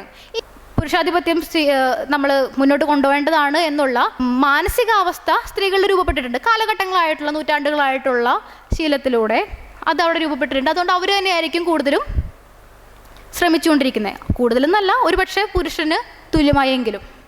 അപ്പോൾ സപ്രഷൻ ടെക്നിക്സ് ഇതെല്ലാം അവഗണിച്ചുകൊണ്ട് ഉയർന്നു വരുന്ന, സമൂഹത്തിലേക്ക് ഉയർന്നു വരുന്ന, അല്ലെങ്കിൽ സാമൂഹിക കാര്യങ്ങളിൽ ഇടപെടാനായിട്ട് മുന്നോട്ട് വരുന്ന സ്ത്രീകളെ അടിച്ചമർത്താനും പിന്നോട്ട് വലിക്കാനും ഈ ഒരു ആൺകോയ്മ നിലനിർത്താനുമുള്ള ടെക്നിക്കുകൾ സമൂഹം കുറച്ച് ഉപയോഗിക്കുന്നുണ്ട്. അതിലേക്ക് പോവാം. അതിൽ ആദ്യം തന്നെ പറയേണ്ടത് സ്റ്റീരിയോടൈപ്പിംഗ്, വാർപ്പ് മാതൃക. അതായത് ഒരു ചെറിയ കാര്യങ്ങൾ അത് മൊത്തം സ്ത്രീവർഗത്തിൻ്റെയും പ്രശ്നമാണെന്ന് കാണിക്കുക. ഇപ്പോൾ എനിക്ക് എൻ്റെ ഒരു കൂട്ടുകാരിയിൽ നിന്ന് ഒരു ഒരു അനുഭവം ഉണ്ടായി. അതായത് ആ കൂട്ടുകാരി വേറൊരാളോട് പോയിട്ട് കുറച്ച് കുറ്റം പറഞ്ഞിരിക്കും. അപ്പം ഞാൻ പറയുന്നത്, അല്ലെങ്കിൽ ഈ പെണ്ണുങ്ങളൊക്കെ ഇങ്ങനെയാണ്, ആണുങ്ങൾ എന്തൊരു ഭേദാ, ഈ പെണ്ണുങ്ങളൊക്കെ കുശുംബികളാണ്. അപ്പോൾ തന്നെ ഒരാളിതുണ്ടായ അനുഭവം അപ്പം തന്നെ മുഴുവൻ സ്ത്രീകളെയും അതിലേക്ക് പെടുത്തി. ആണുങ്ങൾ കുറ്റം പറയില്ല എന്നുണ്ടോ? എൻ്റെ അറിവിലല്ല, ഞാൻ അറിയുന്ന ഒരുമാതിരി എല്ലാ ആണുങ്ങളും നല്ലോണം കുറ്റം പറയുന്ന കൂട്ടത്തിലാണ്. അപ്പോൾ വളരെ ഫേമസ് ആയിട്ടുള്ളൊരു വീഡിയോ ഉണ്ട്, ഓഡിയോ കേട്ടാൽ തന്നെ നിങ്ങൾക്ക് മനസ്സിലാവും. ഇത് നിങ്ങൾ കണ്ടിട്ടുണ്ടാവുമെന്നാണ് എനിക്ക് തോന്നുന്നത്. അതായത് ഒരു ചെറിയൊരു പെൺകുട്ടീനെ മാതാപിതാക്കൾ ഒരു കടയിൽ കൊണ്ടുപോയിട്ട് പിങ്ക് മാലാഖമാരും പിങ്ക് ഡോൾസൊക്കെ ഉള്ള സ്ഥലത്ത് കൊണ്ടുപോയി നിർത്തി. എന്നിട്ട് പെൺകുട്ടികൾ ഇതൊക്കെയാണ് വാങ്ങിക്കാമെന്ന് പറഞ്ഞു. അപ്പോൾ ആ കുട്ടിക്ക് ഇങ്ങനെ സഹിക്കാൻ പറ്റുന്നില്ലേ, പെൺകുട്ടികൾ എന്തിനാ ഇത് വാങ്ങിക്കണേ? ചില പെൺകുട്ടികൾക്ക് സൂപ്പർ ഹീറോസിന് ഇഷ്ടമുണ്ടാവും, ചില പെൺകുട്ടികൾക്ക് കാർ ഇഷ്ടമുണ്ടാവും, ചില പെൺകുട്ടികൾക്ക് തോക്ക് ഇഷ്ടമുണ്ടാവും. എന്തിനാ പെൺകുട്ടികളോട് ഇത് വാങ്ങിക്കാൻ പറയുന്നത്? എന്തിനാ ഇങ്ങനത്തെ ഒരു സ്റ്റീരിയോ ടൈപ്പിങ്ങിൻ്റെ ആവശ്യം? അതായത് എന്തിനാണ് ഇങ്ങനെ ഇത് നിങ്ങൾക്ക് പിങ്ക്, ഞങ്ങൾക്ക് ബ്ലൂ, ഞങ്ങൾ തോക്ക് വെച്ച് കളിക്കും, നിങ്ങൾ പാവ് വെച്ച് കളിക്കി, നിങ്ങൾ അമ്മയും കുട്ടിയും കളിക്കി, അപ്പം ഞങ്ങൾ ഓടിപ്പിടുത്തം കളിക്കും. ആ ഒരു സ്റ്റീരിയോ ടൈപ്പിംഗ് അതിനെയാണ് ആ ഒരു ചെറിയ പെൺകുട്ടി വളരെ ഒരുപാട് ഷെയർ ചെയ്യപ്പെട്ടിട്ടുള്ള ഒരുപാട് പേര് വാട്സപ്പിലൂടെയൊക്കെ എപ്പോഴും ഞാൻ കണ്ടിട്ടുള്ളൊരു വീഡിയോ ആയിരുന്നു. ആ കുട്ടിക്ക് വളരെ ചെറിയൊരു കുട്ടി, ഒരു 4 വയസ്സോ മറ്റോ ഉള്ളൂ. അതുപോലെ തന്നെ ചില സവിശേഷ ഗുണങ്ങൾ കൽപ്പിച്ച് കൊടുക്കുക. അതായത് പെൺകുട്ടികൾ ശാന്തശീലരായിരിക്കണം, പെൺകുട്ടികൾ മിതഭാഷികളായിരിക്കണം, പെൺകുട്ടികൾ വളരെ കുറവ് ശരീരഭാഗങ്ങൾ മാത്രം പുറത്ത് കാണിക്കുന്നവരായിരിക്കണം. ഇങ്ങനെയൊക്കെ പെൺകുട്ടികൾക്ക് അല്ലെങ്കിൽ സ്ത്രീവർഗത്തിന് കൽപ്പിച്ചു കൊടുക്കുന്ന ചില കാര്യങ്ങൾ. അതായത് ഇപ്പോൾ ഒരാണ് ഒരു മുണ്ടൊക്കെ മടക്കി കുത്തി മുട്ടിന് താഴോട്ട് കണ്ടാലും ആർക്കും യാതൊരു പ്രശ്നമില്ല. അതേസമയം അതേ വലുപ്പത്തിലുള്ള ഒരു പാവാട ഒരു പെൺകുട്ടിയുടെ ആണെങ്കിലോ എന്തൊക്കെ പറയും? എത്ര ശ്ലീല കോമഡികൾ കേൾക്കേണ്ടി വരും? ഒരുപാട് കേൾക്കേണ്ടി വരും. അതുപോലെ തന്നെ മറ്റൊരു വളരെ ഫേമസ് ആയിട്ടുള്ള ഒരു ഡയലോഗ് കേൾക്കാം. ഇത് മലയാളികളിൽ ഏറ്റവും കൂടുതൽ ഒരു കാലത്ത് പറഞ്ഞു നടന്നിരുന്ന, അല്ലെങ്കിൽ ക്ലാസ്സുകളിൽ ആൺകുട്ടികൾ പെൺകുട്ടികൾക്ക് നേരെ എറിഞ്ഞിരുന്ന ഒരു ഡയലോഗാണ്, നീ അടക്കമുള്ള പെൺവർഗം. ചിരിച്ചുകൊണ്ട് കരയും, മറ്റാരും കാണാത്തത് കാണും, ശപിച്ചുകൊണ്ട് കൊഞ്ചും. അതായത് ചന്തുവിന് ഒരു സ്ത്രീയിൽ നിന്ന് നേരിട്ട ആ ഒരു പ്രശ്നം, നീ അടക്കമുള്ള പെൺവർഗം അങ്ങനെയാണ്. പെൺവർഗം എന്ന് പറഞ്ഞു കഴിഞ്ഞാൽ ചതിക്കുന്നവരാണ്, തേക്കുന്നവരാണ്. ICUവിൽ ഈ അടുത്തൊരു കുറേ ഇപ്പോൾ പ്രിയ ചേച്ചി ഇവിടെ ഉണ്ട്, ICUവിൽ ഒരു സീരീസ് വരെ ഉണ്ടായിരുന്നു. ICU ഇന്റർനാഷണൽ ചളി യൂണിയനിൽ ഒരുപാട് ട്രോളുകൾ, പെൺകുട്ടികൾ തേച്ച കാമുകി എന്ന് പറഞ്ഞ്, അത് കാമുകിയാണോ അവൾ തേക്കും. അപ്പോൾ ഒരാളിങ്ങനെ ട്രോൾ ഇട്ടു, എൻ്റെ കാമുകി എനിക്ക് അവള് ഒഴിവാക്കാൻ വേണ്ടിയിട്ട് കുറച്ച് കാശിന് ബുദ്ധിമുട്ടുണ്ടെന്ന് പറഞ്ഞു. അപ്പം തന്നെ അവൾ കയ്യിലത്തെ സ്വർണ്ണ ഊരി തന്നു. അപ്പം തന്നെ ബാക്കിയുള്ളവരൊക്കെ കയറി അത് അവൾ കുറച്ച് കഴിയുമ്പോൾ എന്തായാലും തേച്ചോളൂ, ഉറപ്പാണ്, അല്ലെങ്കിൽ അവൾ 2 സ്വർണ്ണോളം വാങ്ങിപ്പിക്കുക. അങ്ങനെയൊക്കെയാണ് കമൻസ്. ചതിക്കുന്ന പെണ്ണ് എന്ന തീമാക്കിയുള്ള ട്രോൾസ്, ഷോർട്ട് ഫിലിംസ്, തേച്ച കാമുകി ട്രോൾ സീരീസ്, അങ്ങനെ ഒരുപാട് കാര്യങ്ങൾ. അതായത് ഒരു ട്രോൾ ഞാൻ വായിക്കാം കേട്ടോ. കാമുകി തേച്ചിട്ട് പോയ സങ്കടം മാറ്റാൻ കൂട്ടുകാരുടെ അടുത്ത് നിന്ന് ഡെഡ്പൂൾ വാങ്ങിച്ചു. കണ്ടു നോക്കിയപ്പോൾ ഡെഡ്പൂളിന് വരെ ഒരു ലവ് സ്റ്റോറി. പിന്നെ അടുത്ത് ഈ മഹേഷിൻ്റെ പ്രതികാരത്തിലെ മഹേഷ് ഒരു ജിമ്മിൽ പോവാൻ കേട്ടോ. അപ്പോൾ ചേട്ടാ എനിക്കും ബോഡി ഉണ്ടാക്കണം. അപ്പോൾ തന്നെ ജിമ്മിലേക്കാണ് അവൾ തേച്ചൂലേ. അതെ, ഇത് തേച്ച കാമുകിനെ കാണിക്കാൻ വേണ്ടി ബോഡി ഉണ്ടാക്കി നാളെ അവൾക്ക് അസൂയ ഉണ്ടാക്കുക. ഒരുപാടുണ്ടോ, 1, 2 ഉള്ള ഒരു 50ൻ്റെ അടുത്ത്. അതായത് പെണ്ണ് എന്ന് പറഞ്ഞാൽ വിശ്വസിക്കാൻ കൊള്ളാത്ത വർഗമാണെന്ന് പറയുന്ന, അത് നിത്യജീവിതത്തിലെ സംഭാഷണമാകുന്ന ഒരു അവസ്ഥ വിശേഷമാണ് ഇപ്പോൾ ഇവിടെ ഉള്ളത്. സ്റ്റീരിയോ ടൈപ്പിങ്ങിലേക്ക് എന്നെ കുറച്ചും കൂടി പറയാം. ഇപ്പോൾ ഒരു രണ്ട് ആൺകുട്ടികൾ ഒരുമിച്ച് നിന്ന് കണക്ക് ചെയ്യണം. അപ്പോൾ അതിൽ മറ്റേ ആൺകുട്ടി കണക്ക് തെറ്റിക്കഴിഞ്ഞ് ഇപ്പുറത്തും കളിയാക്കും, ഉറപ്പായിട്ടും കളിയാക്കും. അയ്യേ നിനക്ക് മാത്സ് ഒന്നും അറിയില്ല. അതിനിപ്പോൾ ഒരു ആൺകുട്ടിയും പെൺകുട്ടിയും കൂടി കണക്ക് ചെയ്യാൻ വിചാരിക്കും, പെൺകുട്ടിക്ക് തെറ്റി. അപ്പോൾ തന്നെ പറയും, അല്ലെങ്കിൽ ഈ പെണ്ണുങ്ങൾക്ക് ഈ മാത്സ് ഒന്നും പറഞ്ഞിട്ടില്ല, നിങ്ങൾ വല്ല മലയാളം പഠിക്കും. അങ്ങനെയല്ലേ? ഇതാണ് സ്റ്റീരിയോ ടൈപ്പിങ്. ഒരാളുടെ കഴിവ് കേട് അത് മൊത്തം സ്ത്രീകളിൽ ആരോപിക്കുക, മൊത്തം സ്ത്രീവർഗത്തിൻ്റെ പ്രതി ചേർക്കുക എന്നുള്ളതാണ് സ്റ്റീരിയോ ടൈപ്പിംഗ്. ഇനി ഈ സ്റ്റീരിയോ ടൈപ്പിംഗ് ബാധിക്കുന്നത് ആൺകുട്ടികളെ, പെൺകുട്ടികളെ മാത്രമല്ല, ആൺകുട്ടികളെയും ബാധിക്കുന്നത് നിങ്ങൾ കണ്ടിട്ടുണ്ടാവും. അതുപോലെ ആൺഗുണങ്ങൾ എന്ന് പറഞ്ഞു കഴിഞ്ഞാൽ വലിയ നല്ല ഗുണങ്ങളും, പെൺഗുണങ്ങൾ എന്ന് പറഞ്ഞു കഴിഞ്ഞാൽ പൊട്ട ഗുണങ്ങളും എന്ന് കാണിക്കുന്ന ഒരു വലിയ ഉദാഹരണം പറയാം. എൽസമ്മ എന്ന ആൺകുട്ടി, അതിലുള്ള പെൺകുട്ടി വളരെ തൻ്റെടിയായുള്ള പെൺകുട്ടിയാണ്. ആരെങ്കിലും ഇങ്ങോട്ട് ഏടാന്ന് ചോദിച്ചാൽ അവൾ തിരിച്ച് പോടാന്ന് വിളിക്കും. അതായത് അവൾ ആർക്കും കീഴ്പ്പെടുന്ന ഒരു തരത്തിലുള്ളതല്ല. അപ്പോൾ ആ സിനിമയുടെ ടൈറ്റിൽ തന്നെ നാട്ടുകാരെല്ലാവരും വിളിക്കുന്നത് എൽസമ്മ എന്ന ആൺകുട്ടി എന്നാണ്. അതായത് നല്ല ഗുണങ്ങളുണ്ട്, അപ്പോൾ ആൺകുട്ടികളുടെ ഗുണങ്ങൾ. അപ്പോൾ അവളൊരു ആൺകുട്ടിയാണ്. എന്നോട് തന്നെ കുറേ അവർ പറയാറുണ്ട്, നീ ആണായി ജനിക്കേണ്ടവളായിരുന്നു. അതായത് തൻ്റെ ഇടമെന്നൊന്നും പറഞ്ഞത് പെണ്ണുങ്ങളുടെ ഗുണമല്ല, അത് ആണുങ്ങളുടെ കുത്തകാവകാശമാണ്. ചാന്തുപൊട്ട്, ഒരാണ് പെണ്ണിനെ പോലെ പെരുമാറിയാലോ അയാൾ ഈ ലോകത്തെ ഏറ്റവും പോക്കാണ്. ചാന്തുപൊട്ട് എന്നുള്ള സിനിമയിൽ നമ്മൾ ഒരുപാട് കാണുന്നുണ്ട്. ദിലീപിനെ സംബന്ധിച്ചിടത്തോളം ദിലീപ് ഒരു പെൺഗുണങ്ങൾ, നൃത്തം ചെയ്യാൻ ആഗ്രഹിക്കുന്ന, അല്ലെങ്കിൽ ഒന്ന് കുണി സംസാരിക്കാൻ ആഗ്രഹിക്കുന്ന ഒരാൾ, അത്രയേ ഉള്ളൂ. അതിന് എന്തിനാണ് സമൂഹം ഭ്രഷ്ട് കൽപ്പിക്കുന്നത്? അതേസമയം ആൺഗുണങ്ങൾ സമൂഹം കൽപ്പിച്ചു കൊടുത്ത ആണത്തം കാണിക്കാത്തവർ മോശക്കാരാണ്. എന്നാൽ വാണി വിശ്വനാഥനെ തല്ലുന്ന മമ്മൂട്ടി വലിയൊരാളാണ്. ആണ് എന്ന് പറഞ്ഞു കഴിഞ്ഞാൽ പെണ്ണിനെ നിലക്കി നിർത്തുന്നവൾ, ആണെന്ന് പറഞ്ഞു കഴിഞ്ഞാൽ വലിയ തൻ്റെ ഇടം കാണിക്കുന്നവൾ, ആണെന്ന് പറഞ്ഞു കഴിഞ്ഞാൽ ഒരു പെണ്ണിനെ കണ്ട അപ്പം തന്നെ അവളെ പോയി ഉപദേശിച്ച് 4 വർത്താനൊക്കെ പറഞ്ഞ് കുറേ ആങ്ങളെ ചമയുന്നവൻ എന്നുള്ള ഒരു അവസ്ഥാവിശേഷം നമ്മുടെ ഇവിടെ നിലനിൽക്കുന്നുണ്ട്. അപ്പോൾ ഇനിയിപ്പോൾ എപ്പോഴെങ്കിലും ഒരു ആൺകുട്ടിക്കൊന്ന് പൊട്ടിക്കരയാൻ തോന്നിയാലോ, അയ്യേ നീ എന്ത് പെണ്ണുങ്ങളെ പോലെ കരയുന്നേ, അങ്ങനെ ചോദിക്കുക. അല്ലാണ്ട് ആണുങ്ങൾ കരയും, ആണുങ്ങൾക്കും ഉണ്ട് കണ്ണീർ ഗ്രന്ഥി, പെണ്ണുങ്ങൾക്കും ഉണ്ട് കണ്ണീർ ഗ്രന്ഥി. പക്ഷെ കരഞ്ഞു കഴിഞ്ഞപ്പോൾ തന്നെ എന്താ നീ പെണ്ണുങ്ങളെ പോലെ കരയുന്നത്? അത് പെണ്ണുങ്ങൾക്ക് മാത്രമേ, ഗർഭാശയൊക്കെ പെണ്ണുങ്ങൾക്കുള്ളൂ എന്നറിയാം, പക്ഷെ ആണുങ്ങൾക്ക് കണ്ണീർ ഗ്രന്ഥി ഇല്ലയെന്നുണ്ടോ? ഇപ്പോൾ എൻ്റെ ഒരു ഗേ സുഹൃത്താണ്. അപ്പോൾ അവനെ സംബന്ധിച്ചിടത്തോളം അവന് പെൺകുട്ടികളായിട്ടുള്ള കമ്പനികളാണ് കൂടുതലിഷ്ടം, പെൺകുട്ടികളോട് സംസാരിക്കുന്നതാണ് കൂടുതലിഷ്ടം. അതുകൊണ്ട് തന്നെ അവൻ്റെ കൂട്ടുകാർ കൂടുതലും പെൺകുട്ടികളായിരുന്നു. അപ്പോൾ ബാക്കിയുള്ള ആൺപിള്ളേരൊക്കെ അയ്യേ കോഴി പുരുഷൻ്റെ അസൂയയിൽ നിന്ന് വരുന്ന ഒരു വാക്കാണ് കോഴി. എന്താ പെൺകുട്ടികളോട് കമ്പനി കൂടിയ കുഴപ്പം? അല്ലെങ്കിൽ കൂടുതൽ പേര് അവനോട് സംസാരിക്കുന്നുണ്ടെങ്കിൽ എന്താ കുഴപ്പം? അപ്പോൾ ഈ ഒരു സ്റ്റീരിയോ ടൈപ്പിംഗ്, നീ ആണാണോ ഞങ്ങളുടെ ഒപ്പം വരണം, ഞങ്ങളുടെ ഒപ്പം നിന്ന് സിഗരറ്റ് വലിക്കണം, അല്ലെങ്കിൽ നീ പെൺകുട്ടികളുടെ ഒപ്പം പോയിരുന്ന് പഠിക്കുകയോ അല്ലെങ്കിൽ പെൺകുട്ടികളുടെ ഒപ്പം പോയിരുന്ന് പെൺകുട്ടികളുടെ ഏതെങ്കിലും കാര്യങ്ങൾ ഏർപ്പെടുകയോ ചെയ്യുകയാണെങ്കിൽ നീ ഞങ്ങളുടെ കൂട്ടത്തിൽ കൂട്ടാൻ കൊള്ളാവുന്നതല്ല, നിനക്ക് ആണത്ത ഗുണങ്ങളില്ല എന്നൊക്കെയാണ് പറഞ്ഞു വെക്കുന്നത്. മുൻവിധികൾ സൃഷ്ടിക്കുക. അതായത് ഇത് പെൺകുട്ടികൾക്ക് പറ്റില്ല, ഇത് പെൺകുട്ടികൾക്ക് പറ്റില്ല കേട്ടോ. ഇപ്പം ഞങ്ങളുടെ കോളേജിൽ മെക്കിൽ പെൺകുട്ടികൾക്ക് അഡ്മിഷൻ കൊടുക്കില്ല. ഒരൊറ്റ തവണയും മെക്കിൽ ഒരു പെൺകുട്ടി വന്നിട്ടുള്ളൂ. ഫിസാറ്റിലാണ് ഞാൻ പഠിച്ചത്. ഞാൻ പഠിച്ച വർഷത്തിൽ മാത്രം അവിടെ പെൺകുട്ടികൾ, പിന്നെ ഒരൊറ്റ വർഷത്തിൽ പോലും മെക്കിൽ പെൺകുട്ടികൾക്ക് അഡ്മിഷൻ കൊടുക്കില്ല. അതൊക്കെ ആമ്പിള്ളേർക്ക് പറഞ്ഞിട്ടുള്ളതാണ്, കൊടുക്കില്ല. ഒരു തവണ അവൾ ഒറ്റയ്ക്ക് ബാക്കി 66 ആമ്പിള്ളേരൊപ്പം പഠിച്ച അത് മാനേജ്മെൻറ്റിന് ഭയങ്കര ക്ഷീണമായിപ്പോയി, വളരെ നാണക്കേടായിപ്പോയി. അതുകൊണ്ട് പിന്നെ ഒരിക്കലും അവിടെ ഇപ്പോഴും അതെ ആരുമില്ല. ചില കാര്യങ്ങൾ ആണുങ്ങൾക്കേ ചെയ്യാൻ പറ്റൂ, ചില കാര്യങ്ങൾ പെണ്ണുങ്ങളാണ് ചെയ്യേണ്ടത്. വീട്ടിൽ ചായ ഉണ്ടാക്കണമെങ്കിൽ അത് പെണ്ണ് തന്നെ ചെയ്യണം. ആണ് വേണ്ടെങ്കിൽ അവൻ പെൺകൊന്തൻ. ആ ഒരു രീതിയിലുള്ള പറഞ്ഞു വെക്കലുകൾ. പിന്നെ അതുപോലെ തന്നെ വേറൊരു വാക്കുണ്ട്, മുൻവിധികൾ സൃഷ്ടിക്കുന്നതിലാണ്. 2 മല തമ്മിൽ ചേർന്നാലും 4 മൂല തമ്മിൽ ചേരില്ല. ഇതൊക്കെ ഒരുപാട് സിനിമകളിൽ വന്നിട്ടുള്ള, അല്ലെങ്കിൽ ഒരുപാട് പേര് നിത്യജീവിതത്തിൽ പറഞ്ഞു കളയുന്ന ആൾക്കാർ. പെൺകുട്ടികൾ തമ്മിൽ ചേരില്ല. പെൺകുട്ടികൾ തമ്മിൽ ചേരുകയെ, അങ്ങനെ ചേരുന്നുണ്ടെങ്കിൽ ബെസ്റ്റ് ഫ്രണ്ട്സ് ആയിരിക്കുന്നുണ്ടെങ്കിൽ അവർക്ക് എന്തെങ്കിലും ഉണ്ടാവും. എന്തെങ്കിലും കാര്യം അവൾക്കില്ലാണ്ട് അവർ ഇത്രയും കാലം ബെസ്റ്റ് ഫ്രണ്ട്സ് ആയിട്ടിരിക്കും, ഒന്നുമില്ല. അങ്ങനെയുള്ള ചില മുൻവിധികൾ. മേക്കിംഗ് ഇൻവിസിബിൾ, അദൃശ്യരാക്കി തീർക്കുക. പല കാര്യങ്ങളും ഇപ്പോൾ ഒരു തീരുമാനം വീട്ടിലെടുക്കുകയാണ്, വീട്ടിൽ അപ്പോൾ അവളുടെ തന്നെ കല്യാണക്കാരായിക്കോട്ടെ, വലിയ കാര്യമായിട്ടൊന്നും സ്ത്രീകളുടെ അഭിപ്രായം ചോദിക്കലുണ്ടാവില്ല. അഭിപ്രായങ്ങൾ ചോദിക്കാതിരിക്കുക, അല്ലെങ്കിൽ സ്ത്രീകൾ മുന്നിലോട്ട് വരാതിരിക്കുക, സ്ത്രീകൾ മുൻവശത്തേക്ക് ഉമ്മറത്തേക്ക് വരാതിരിക്കുക, അങ്ങനെയുള്ള കാര്യങ്ങൾ. അല്ലെങ്കിൽ ഉറക്കെ സംസാരിക്കരുത്, പെൺകുട്ടികളാണെങ്കിൽ ഉറക്കെ സംസാരിക്കുക, ശബ്ദം താഴ്ത്ത് ഇല്ല എന്നുള്ള അദൃശ്യവൽക്കരിക്കുക. അങ്ങനെ ഒരു പെണ്ണ് എന്നുള്ള വർഗ്ഗം ഇവിടെ എക്സിസ്റ്റ് ചെയ്യുന്നില്ല എന്നുള്ള വരുത്തി തീർക്കാനുള്ള കുറേ തരത്തിലുള്ള നിയമാവലികൾ നമ്മുടെ സമൂഹത്തിൽ നിലനിൽപ്പുണ്ട്. ഡിസ്ക്രിമിനേഷൻ, അൺഫെയർ ട്രീറ്റ്മെൻറ്റ്, പല കാരണങ്ങൾ കൊണ്ട് വിവേചനം കാണിക്കുക, പലതരത്തിലുള്ള വിവേചനങ്ങൾ, താഴ്ത്തി കെട്ടുക, അങ്ങനെയുള്ള ഒരുപാട് കാര്യങ്ങൾ നമ്മളൊന്ന് ചിന്തിച്ചു കഴിഞ്ഞാൽ നമുക്ക് കാണാൻ കഴിയും. ഉദാഹരണത്തിന് ഈ കിസ് ഓഫ് ലവ് ഇത്രമാത്രം എതിർക്കപ്പെട്ടത് എന്താണ് കാരണം എന്നറിയോ? അതിൻ്റെ കാരണം അതിൽ സ്ത്രീയുടേതായിട്ടുള്ള ഒരു സ്വാതന്ത്ര്യ പ്രഖ്യാപനമുണ്ട്.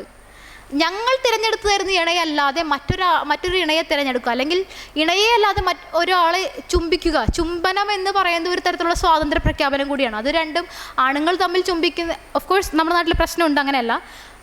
അതിൽ പെണ്ണ് ഉൾപ്പെട്ടത് കൊണ്ടാണ് കിസ് ഓഫ് ലവ് ഇത്രമാത്രം എതിർക്കപ്പെട്ടത്. ഇന്ന് അവർക്ക് ചുംബിക്കാൻ അനുവാദം കൊടുത്ത നാളെ അവർ പരസ്യമായി ലൈംഗിക ബന്ധത്തിൽ വഴിയിലേർപ്പെടും. അങ്ങനെ ചെയ്യാനുള്ള സാധ്യത വളരെ കുറവാണ്. എങ്കിൽ പോലും അതാണ് പറയുന്നത്, ഇന്ന് അവൾക്ക് ചെറിയൊരു പാവാട ഇടാൻ അവസരം കൊടുത്താൽ നാളെ അവൾ തുണിയിടാതെ നടക്കും. പർദ്ദനെ പറ്റി പറയുമ്പോൾ ഒന്നില്ലെങ്കിൽ പർദ്ദ അല്ലെങ്കിൽ ബിക്കിനി. ഇപ്പോൾ ആരെങ്കിലും പർദ്ദ വളരെ അസൗകര്യമുള്ള വസ്ത്രമാണെന്ന് ഞാൻ പലപ്പോഴും പറയുമ്പോൾ എതിർ ചേരിയുള്ളവർ പറയാം, എന്നാൽ ചേച്ചി ഒരു ബിക്കിനി ഇട്ട് കിടക്ക്, ഇത്രേ ഉള്ളൂ, അതിൻ്റെ ഇടയിൽ വേറെ ഒന്നുമില്ല. അപ്പോൾ വല്ലാതെ ആ ഒരു വിവേചനം അത് നിലനിൽക്കുന്നൊരു കാര്യമാണ്. അവഹേളിക്കുക, ഒരു സ്ത്രീ അഭിപ്രായം പറയുമ്പോൾ അത് അറ്റൻഷൻ സീക്കിംഗ് ആണ്. അവൾക്ക് കുറച്ച് ആൾക്കാരെ കാണിക്കാൻ വേണ്ടിയാണെന്നുള്ളത്. അതായത് എന്താ സ്ത്രീക്ക് അഭിപ്രായം പറഞ്ഞൂടെ? സ്ത്രീ അഭിപ്രായം പറയുമ്പോൾ അപ്പം തന്നെ അറ്റൻഷൻ സീക്കിംഗ് ആവുന്നത് എങ്ങനെ? അതുപോലെ അതിനൊപ്പം തന്നെ ഒരു വെടിശബ്ദമല്ലേ കേൾക്കുന്നത്. ഒരിക്കലും ഒരു ഇതുണ്ടായി, ഒരു പെൺകുട്ടി എന്തോ ഒരു കമൻറ്റ് വളരെ സാധാരണയായിട്ടുള്ള ഒരു പോസ്റ്റ് ഇട്ടപ്പോൾ അതിൻ്റെ അടിയിൽ തന്നെ പോയി ഒരു വെടിശബ്ദമല്ലേ കേൾക്കുന്നത്. യാതൊന്നും എന്താണ് അവളുടെ ലൈംഗികതയുമായി ബന്ധപ്പെട്ട എന്താണ് അതിൽ പറയാനുള്ളത്? അത് സ്ഥിരമായിട്ടുള്ളൊരു കാര്യമാണ് കേട്ടോ. ജാട പിടിച്ച് കിടക്കുന്ന കുട്ടികളാണ് നല്ല കുട്ടികൾ. നല്ലോണം എല്ലാവരോടും സംസാരിക്കുന്ന ചിരിക്കുന്ന കുട്ടിയാണെങ്കിൽ പൊട്ടക്കുട്ടിയാണ്, പോക്ക് കേസാണ്. അത് സ്ഥിരമുള്ളൊരു പറച്ചിലാണ്.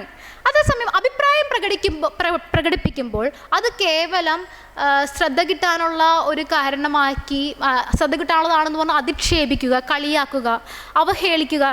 അതുപോലെ തന്നെ അവൾക്ക് കഴപ്പാണ്, ഒരു കാര്യത്തിന് വേണ്ടി വാദിക്കുകയാണെങ്കിൽ അവൾക്ക് കഴപ്പാണ്. ആ പറയുന്ന വാക്ക് എന്തൊരു കഷ്ടമാണെന്ന് നോക്കി, എത്രമാത്രം വലിയ അവഹേളനമാണ്. ശരി, ആൻറ്റി പറയണ പോലെ അവസാനം പറഞ്ഞ് ഒന്നും പറയാനില്ലാണ്ടാവുമ്പോൾ അപ്പം തന്നെ പറയാം, ശരി ആൻറ്റി പറയണ പോലെ. എന്താ ചെയ്യുക? അപ്പോൾ ഇത്തരമുള്ള എല്ലാ കാര്യങ്ങളെയും നമുക്ക് കൂട്ടിച്ചേർത്ത് ഒരൊറ്റ തലക്കെട്ടിൻ്റെ താഴെ വിളിക്കാം സെക്സിസം. ഈ പറഞ്ഞ മുൻവിധി, ജെൻഡർ പ്രെജുഡൈസ്, മുൻവിധികളും സ്റ്റീരിയോ ടൈപ്പിങ്ങും ഡിസ്ക്രിമിനേഷനും എല്ലാം ഉൾക്കൊണ്ട ഒന്നാണ് സെക്സിസം. ചില ആഡുകളുണ്ട്. ഇപ്പോൾ ഒരു ആഡ് വായിക്കാം, hubby is coming back, I must look fit and pretty. ഒരു ലേഹ്യമാണ് ഫാറ്റ് ഫ്രീ എന്ന് പറഞ്ഞിട്ടുള്ളത്. ആ ലേഹ്യത്തിൻ്റെ ഒരു ആഡാണിത്. ആഡെന്ന് പറഞ്ഞു കഴിഞ്ഞാൽ ഹബി ഈസ് കമ്മിങ് ബാക്ക്, ഭർത്താവ് മടങ്ങി വരണം, അതിന് മുമ്പ് എനിക്ക് വർണ്ണം കുറയ്ക്കണം, പ്രത്യായിരിക്കണം. അതായത് എൻ്റെ സൗന്ദര്യം എന്ന് പറയുന്നത് എൻ്റെ ഭർത്താവിന് കാണാനുള്ളതാണല്ലോ. അപ്പോൾ ഭർത്താവ് വരുന്നതിന് മുമ്പ് ഞാൻ ഏറ്റവും നന്നായിട്ട് ഇരിക്കണം എന്നുള്ള പോലെ. അതുപോലെ വാൻ ഹുസൈൻ്റെ പഴയൊരു പരസ്യം, show her it's a man's world. അതായത് ടൈ കെട്ടിയിരിക്കുന്ന ഒരു പുരുഷൻ താഴെ മുട്ടുകുത്തി നിന്ന് ചായ കൊടുക്കുന്ന ഒരു സ്ത്രീയാണ് പരസ്യത്തിലുള്ളത്. Show her it's a man's world. അതുപോലെ വേറൊരു മിക്സറിൻ്റെ പരസ്യം, The chef does everything, but cook, that's what wives are for. But cook, that's what wives are for. ഭാര്യമാർ അതിനുള്ളതല്ലേ.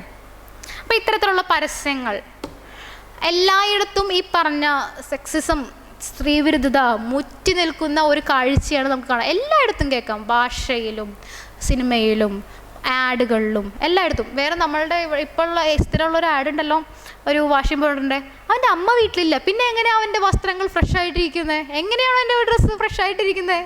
അമ്മ മാത്രം പറ്റുള്ളൂ. അച്ഛൻ കലക്കി കഴിഞ്ഞ് കഴിഞ്ഞാൽ അലക്കാനേ പറ്റില്ല, അമ്മ അലക്കയന്ത്രമാണ്. അപ്പോൾ ഇത്രയും പറഞ്ഞപ്പോൾ ചിലപ്പോൾ ഒരുപക്ഷെ നിങ്ങൾ ചോദിച്ചേക്കാം, സ്ത്രീകളെ വിമർശിക്കാനേ പാടില്ല എന്നാണോ? സ്ത്രീകളെ വിമർശിക്കാം. നിങ്ങൾക്ക് ജയലളിതയെ വിമർശിക്കണമെങ്കിൽ നിങ്ങൾ ജയലളിതയെ വിമർശിച്ചോളൂ, ഹരിതയെ വിമർശിക്കണമെങ്കിൽ ഹരിതയെ വിമർശിച്ചോളൂ. പക്ഷേ എൻ്റെ കഴിവുകേട് അല്ലെങ്കിൽ ജയലളിതയുടെ കഴിവുകേട് അല്ലെങ്കിൽ സരിത നായരുടെ കഴിവുകേട് മൊത്തം സ്ത്രീകളിലും കെട്ടിവെക്കുമ്പോഴാണ് അത് സ്ത്രീവിരുദ്ധതയായി മാറുന്നത്. വ്യക്തികളെ വിമർശിക്കുക, അത് മൊത്തം ഇപ്പോൾ സമൂഹത്തിൻ്റെ അല്ലെങ്കിൽ മൊത്തം സ്ത്രീ സമൂഹത്തിൻ്റെ കഴിവുകേടായി പറഞ്ഞു തീർക്കുമ്പോൾ അവിടെ അതിനെ നമുക്ക് സ്ത്രീവിരുദ്ധത എന്ന് പേരിട്ട് വിളിക്കാം. പുരുഷവിരുദ്ധതയെ പറ്റി എന്താണ് മിണ്ടാത്തത്? പുരുഷവിരുദ്ധത, എന്തൊക്കെ പുരുഷവിരുദ്ധതയെ പറ്റി ആരും മിണ്ടാറില്ല. പുരുഷ കമ്മീഷനില്ല. എന്തൊരു കഷ്ടമാണ്. ഈ ലോകം സ്ത്രീകൾക്ക് വേണ്ടിയിട്ടാണ്, സ്ത്രീകൾക്ക് എല്ലാ കൺസിഡറേഷനും കൊടുക്കണു, സ്ത്രീകൾക്ക് വേണ്ടി. എന്തൊരു കഷ്ടം അത്. പുരുഷവിരുദ്ധത എന്ന് പറഞ്ഞാൽ എന്താ? ആർക്കെങ്കിലും അറിയുന്നെങ്കിൽ എനിക്ക് പറഞ്ഞുതരാം. എൻ്റെ അറിവിലില്ല. കാരണം നമ്മൾ ആരെങ്കിലും ഈ സമൂഹം ബ്രാഹ്മണ വിരുദ്ധമാണെന്ന് പറയുമോ? ഈ ഒരാൾ പറയുകയാണ് ഈ നാട്ടിലെ ബ്രാഹ്മണർ ജാതീയമായി വല്ലാതെ അധിക്ഷേപിക്കപ്പെടുന്നു. ഓൾറെഡി പ്രിവിലേജ്ഡ് ആയിട്ടുള്ളവരെ അതിൻ്റെ പേരിൽ അധിക്ഷേപിക്കുക എന്ന് പറയുന്നതിൽ അതിൽ വലിയൊരു തെറ്റുണ്ട്. പുരുഷവിരുദ്ധത എന്ന് പറഞ്ഞ സംഭവമില്ല എന്ന് തന്നെയാണ് എൻ്റെ അഭിപ്രായം. അപ്പം സ്ത്രീകൾക്ക് വേണ്ടി മാത്രം എന്തിന് ഇത്രമാത്രം ശബ്ദം ഉണ്ടാക്കുന്നു? സ്ത്രീകൾക്ക് വേണ്ടി നിങ്ങൾ വാദിക്കുകയും ചെയ്യും, അപ്പം തന്നെ അതുപോലെ തന്നെ സ്ത്രീകൾക്ക് കൺസിഡറേഷൻ കൊടുക്കണമെന്നും പറയും. ഇതിലെന്താ ഒരു മിസ്മാച്ച് അല്ലേ? സ്ത്രീ എന്നുള്ള കൺസിഡറേഷൻ കൊടുക്കണം, പെണ്ണാണെങ്കിൽ അവൾക്ക് കൺസിഡറേഷൻ കൊടുക്കണം. പെണ്ണിനെ എല്ലാവരും വിമർശിക്കുന്ന പോലെ വിമർശിക്കാൻ പറ്റില്ല, പെണ്ണിനെ കളിയാക്കാൻ പറ്റില്ല, പെണ്ണിനെ പറ്റി അശ്ലീലം പറയാൻ പറ്റില്ല. പുരുഷന്മാരെ പറ്റി ഇതൊക്കെ പാടും, പക്ഷെ നിങ്ങൾക്ക് ഈക്വാലിറ്റി വേണം. അവിടെയാണ് വ്യത്യാസം. ഇപ്പോൾ മൂന്ന് കുട്ടികൾ ഒരു മതിലിൻ്റെ പുറത്തേക്ക് നോക്കാൻ ശ്രമിച്ചുകൊണ്ടിരിക്കുകയാണ്. ഒരാൾ വളരെ ഉയരം കുറഞ്ഞ ഒരാൾ, രണ്ടാമത്തെ ആൾ മീഡിയം ഉയരമുള്ള ആൾ, മൂന്നാമത്തെ ആൾക്ക് നല്ല ഉയരമുണ്ട്. അപ്പോൾ നമ്മൾ ഈക്വാലിറ്റിക്ക് വേണ്ടി വാദിക്കുന്ന ആളാണെങ്കിൽ 3 പേർക്കും ഒരുപോലത്തെ സ്റ്റൂൾ വെച്ചുകൊണ്ട് കൊടുക്കും. അതുകൊണ്ട് ഏറ്റവും ഉയരം കുറഞ്ഞ ആൾക്ക് അപ്പുറത്തേക്ക് എന്തെങ്കിലും കാണാൻ പറ്റുമോ? ഒരിക്കലും ഇല്ല. മീഡിയം ഉയർന്ന ആൾക്ക് എന്തെങ്കിലും കാണാൻ പറ്റുമോ? ഒരിക്കലും ഇല്ല.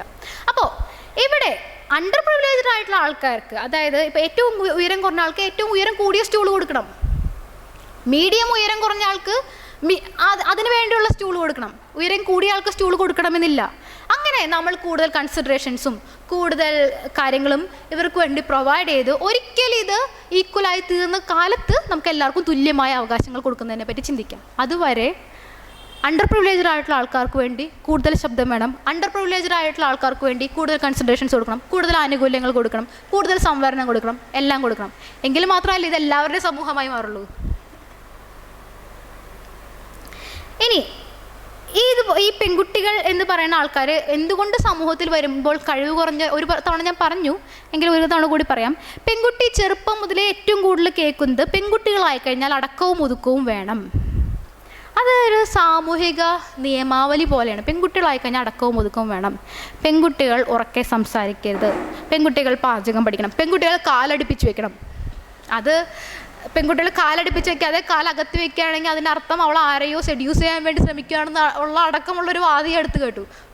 സ്വന്തം കാലൊന്നും ഇങ്ങനെ അകത്ത് വെക്കാനുള്ള അവകാശം പോലും ഇല്ലാത്തവരാണോ നമ്മുടെ നാട്?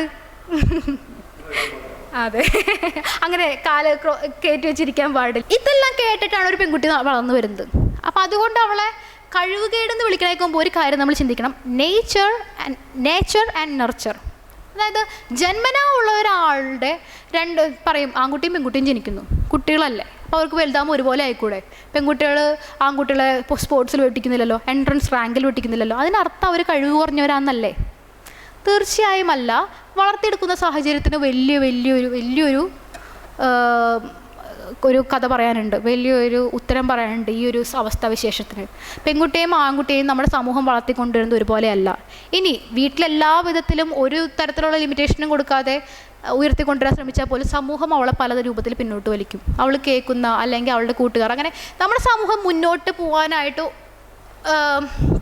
തടയിടുന്ന ഒരു പ്രക്രിയയായിട്ട് മാത്രമേ ഇതിനെ പറയാൻ പറ്റുള്ളൂ. പെൺകുട്ടികളെ പിന്നോട്ട് വലിക്കുന്ന ഒരു അവസ്ഥാവിശേഷം നിലനിൽക്കുന്നു എന്നുള്ളത് സമൂഹത്തിനെ പിന്നോട്ട് നയിക്കുക തന്നെയുള്ളൂ. അപ്പോൾ നേച്ചർ എന്ന് പറഞ്ഞ ഓർ ഹെറിഡിറ്റി, അതായത് നമുക്ക് ആൻസിസ്റ്റേഴ്സിൽ നിന്നെല്ലാം പകർന്നു കിട്ടുന്ന ചില ക്യാരക്ടേഴ്സ്, അത് ബൈ നേച്ചറാണ്. എന്നാൽ ഞാൻ എൻ്റെ വീട്ടിൽ വളർത്തുന്ന, ഞാൻ എൻ്റെ മകളെ സ്ഥിരമായി നീ ഭാവിയിൽ ഓട്ടവും ചാട്ടവും പഠിക്കാൻ പാടില്ല എന്ന് പറഞ്ഞ് തടഞ്ഞിട്ട് വീട്ടിൽ തന്നെ ഇട്ട് വളർത്തിക്കഴിഞ്ഞാൽ അവളൊരു ഓട്ടക്കാരി ആവാനുള്ള ചാൻസ് വളരെ കുറവാണ്. അത് നേച്ചറാണ്, അത് അവളുടെ കഴിവുകേടല്ല. സ്ത്രീ ശരീരം കണ്ടാൽ അറിഞ്ഞൂടെ, അവൾക്ക് ശക്തി കുറവാണ്. എന്നാൽ പുരുഷനെ നോക്കൂ, പുരുഷൻ വളരെ ശക്തിയുള്ള ആൾക്കാരാണ്. അപ്പോൾ അവരല്ലേ ഡോമിനേറ്റ് ചെയ്യേണ്ടത്? അത് പ്രകൃതിയുടെ നിയമമല്ലേ? ഇങ്ങനെ പറയുന്നവരോട് നമുക്ക് ചോദിക്കാം, നമ്മൾ പ്രകൃതിയുടെ നിയമം എന്ന് പറഞ്ഞു കഴിഞ്ഞാൽ കയ്യൂക്കുള്ളവൻ കാര്യക്കാരനാണ്. പിന്നെ നമ്മൾ ഈ ജനാധിപത്യ വ്യവസ്ഥ കൊണ്ടുവന്നത് എന്തിനാണ്? ജനാധിപത്യ വ്യവസ്ഥ നടത്തുന്നത് എല്ലാവരുടെയും അഭിപ്രായങ്ങൾ സ്വീകരിച്ച് ഒരു ജനപ്രതിനിധിയെ തിരഞ്ഞെടുക്കലാണ്. അതാണ് ജനാധിപത്യ വ്യവസ്ഥ. പഞ്ചഗുസ്തിയിലൂടെ അല്ല നമ്മൾ ജനപ്രതിനിധിയെ തിരഞ്ഞെടുക്കുന്നത്. അതേസമയം വോട്ട് ചെയ്ത് എല്ലാവരും കൂടി വിജയിപ്പിച്ചെടുക്കുന്നതാണ്. ഇത് പ്രകൃതിക്ക് എതിരല്ലേ? അല്ലെങ്കിൽ കൃഷി ചെയ്യുന്നത് പ്രകൃതിയുടെ രീതി, പല സ്ഥലത്തായിട്ട് പല വിളകൾ വളർന്നു വരുന്നതാണ് അല്ലേ? അത് നമ്മൾ കൃഷി ചെയ്യുന്നു, ഒരുപാട് അതൊക്കെ ഒരുമിച്ചിട്ട് വളമൊക്കെ കൊടുത്ത് വളർത്തിയെടുക്കുന്നു.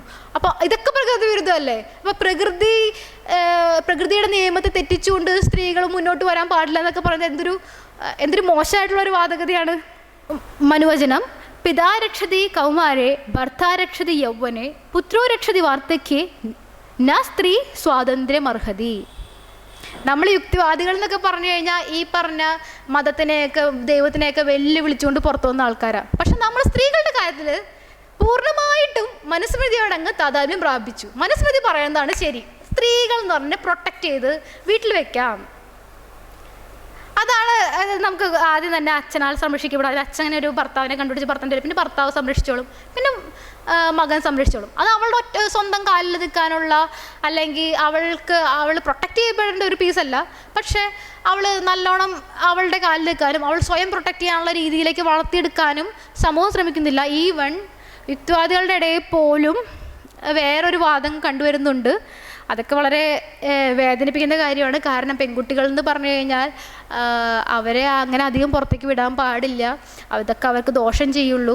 സുഗതകുമാരി ടീച്ചർ ഒരു തവണ പറഞ്ഞ പോലെ പെൺകുട്ടികൾക്കൊന്നും ഫോണൊന്നും കൊടുക്കരുത്, പെൺകുട്ടികളെ പുറത്തേക്ക് അധികം വിടരുത്, അതൊക്കെ പ്രശ്നമാണ്. അപ്പോൾ ആ രൂപത്തിലുള്ള വാദഗതികൾ അതെല്ലാം മനുസ്മൃതിനെ അനുസ്മരിക്കുക എന്ന് മാത്രം പറയാൻ പറ്റുള്ളൂ. മനുസ്മൃതിനെ അനുസരിക്കുക എന്ന് മാത്രം പറയാൻ പറ്റുള്ളൂ. കഴിഞ്ഞ കുറച്ച് ദിവസങ്ങളായിട്ട് നമ്മുടെ ചർച്ചകളിലെല്ലാം നിറഞ്ഞു നിൽക്കുന്ന ഒരു വാക്കിലേക്കാണ് പോകുന്നത്, പീകോക്ക് ഫെമിനിസ്റ്റ്. അതായത് ഇപ്പോൾ ഒരാൾ വർക്ക് ചെയ്യുമ്പോൾ, അല്ലെങ്കിൽ ഒരാണും പെണ്ണും കൂടി ഒരുമിച്ച് ഒരഭിപ്രായം പുലർത്തുന്നവരാണ്, അത് ഒരുമിച്ച് ചില കാര്യങ്ങൾ നേടിയെടുക്കാൻ വേണ്ടി ശ്രമിക്കുമ്പോൾ അത് തകർക്കാനുള്ള ഏറ്റവും നല്ല മെത്തേഡ് അവർ തമ്മിൽ ഒരു ലൈംഗിക ബന്ധം ആരംഭിച്ചാൽ മതി. ഒരു ലൈംഗിക ബന്ധം ആരംഭിച്ചു കഴിഞ്ഞാൽ, അതായത് ലൈംഗികത എന്ന് പറയുന്നത് ഒരു വലിയ തെറ്റായിട്ട് പഠിപ്പിച്ചുകൊണ്ടിരിക്കുന്ന ഒരു സമൂഹത്തിൽ ഒരു ലൈംഗിക ബന്ധം ആരംഭിച്ചു കഴിഞ്ഞാൽ അത് തകരാനുള്ള സാധ്യത വളരെ കൂടുതലാണ്. അപ്പോൾ അത്തരത്തിലുള്ളൊരു തരം താഴ്ന്നൊരു കാര്യമായിട്ട് മാത്രമേ പീകോക്ക് ഫെമിനിസ്റ്റ് എന്ന ഒരു വിശേഷണത്തിന് എനിക്ക് കാണാൻ കഴിയുള്ളൂ. കാരണം സ്ത്രീ എന്ന് പറയുന്ന ആളുടെ അഭിപ്രായത്തിനോട് ഒരു പുരുഷൻ യോജിക്കുന്നുണ്ടെങ്കിൽ, അവളുടെ ഫെമിനിസ്റ്റ് അഭിപ്രായങ്ങളോട് ഒരു പുരുഷൻ യോജിക്കുന്നുണ്ടെങ്കിൽ അവൻ്റെ ഉദ്ദേശം ലൈംഗികത മാത്രമാണ്, അവളെ ആകർഷിക്കുക എന്നുള്ളത് മാത്രമാണ് എന്ന് പറഞ്ഞു വെക്കുന്ന രൂപത്തിലുള്ള ഒരു വാക്കാണ് പീകോക്ക് ഫെമിനിസ്റ്റ്. അപ്പോൾ പറയും, ഈ പീകോക്ക് ഫെമിനിസ്റ്റുകൾ ഇല്ലാന്നുണ്ടോ? പീകോക്ക് ഫെമിനിസ്റ്റുകൾ ഉണ്ടാവാമല്ലോ, ഇപ്പോൾ എന്തായാലും ഉണ്ടാവാമല്ലോ. ഞാൻ പറഞ്ഞു ചോദിക്കട്ടെ, ഫെമിനിസ്റ്റുകൾ എന്ന് പറഞ്ഞത് വളരെ എണ്ണത്തിൽ കുറവാണ്. ഇനി ഇവരെ ആകർഷിക്കാൻ വേണ്ടിയിട്ട് പീകോക്ക് ഫെമിനിസ്റ്റായി വരുന്നവർ അപ്പോൾ എത്രയോ എണ്ണത്തിൽ കുറവായിരിക്കും. ഇനി അവർക്ക് വേണ്ടി പ്രത്യേക ഒരു പദം നിർമ്മിച്ച് അത് വലിയൊരു സംഭവമായി പറയുന്നതിൻ്റെ പിന്നിൽ എന്തൊക്കെ ഉദ്ദേശങ്ങളില്ലേ? അതായത് ആ ഫെമിനിസ്റ്റ് എന്ന ആശയത്തിനെ തകർക്കണം, അല്ലെങ്കിൽ കൂടുതൽ പേര് ഫെമിനിസ്റ്റ് മിണ്ടരുത്, അറ്റ്ലീസ്റ്റ് ആണുങ്ങൾ മിണ്ടൽ നിർത്തണം എന്നൊക്കെയുള്ള ഒരാശയ പ്രചരണമാണ് ഈ പീകോക്ക് ഫെമിനിസ്റ്റ് എന്ന് പറഞ്ഞ ആശയം മുന്നോട്ട് വയ്ക്കുന്നത് എനിക്ക് തോന്നുന്നു.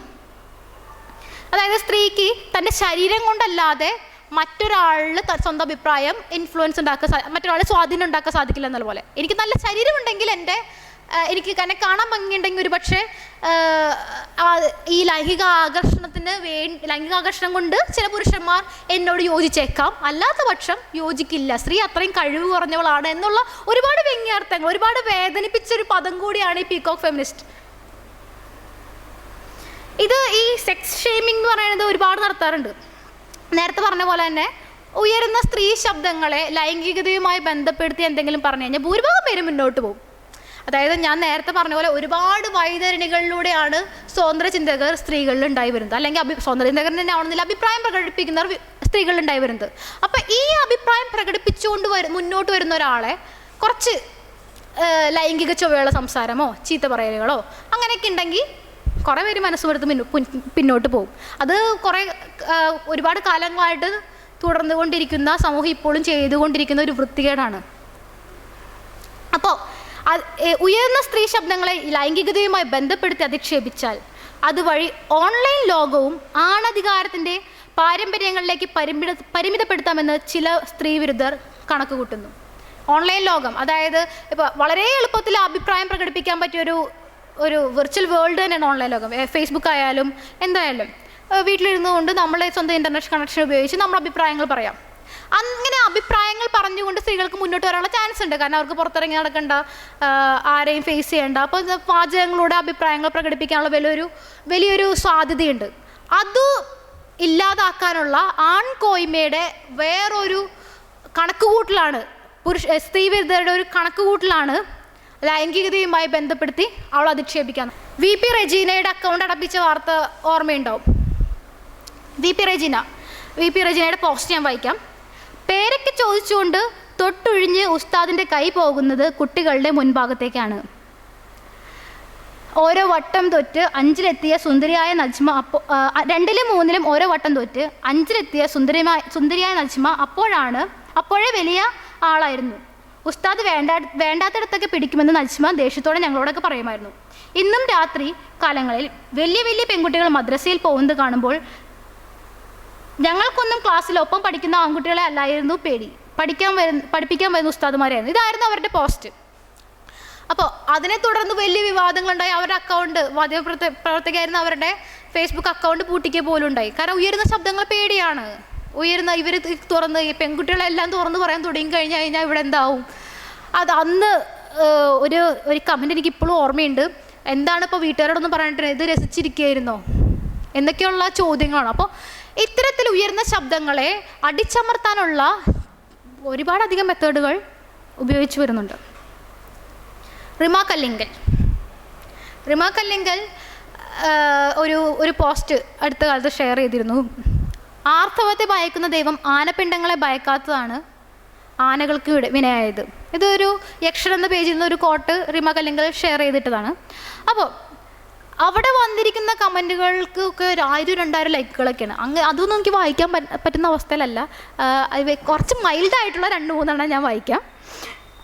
ഒരാൾ, അതേ ചേച്ചി വിട്ടുകൊടുക്കരുത്, ക്ഷേത്രത്തിൽ ചേച്ചിമാർക്ക് തുല്യ അവകാശം വേണം, ആണുങ്ങൾ മാത്രം ക്ഷേത്രത്തിൽ ഷർട്ട് ഊരിയാൽ മതിയോ, ചേച്ചിക്ക് മുരണ്ടേ, ചേച്ചി തന്നെ മുൻകൈ എടുത്തത് നടത്തുമെന്ന പ്രതീക്ഷയോടെ ഒരു ഭക്തൻ. ഇത് പലപ്പോഴും കേൾക്കുന്നതാണ്.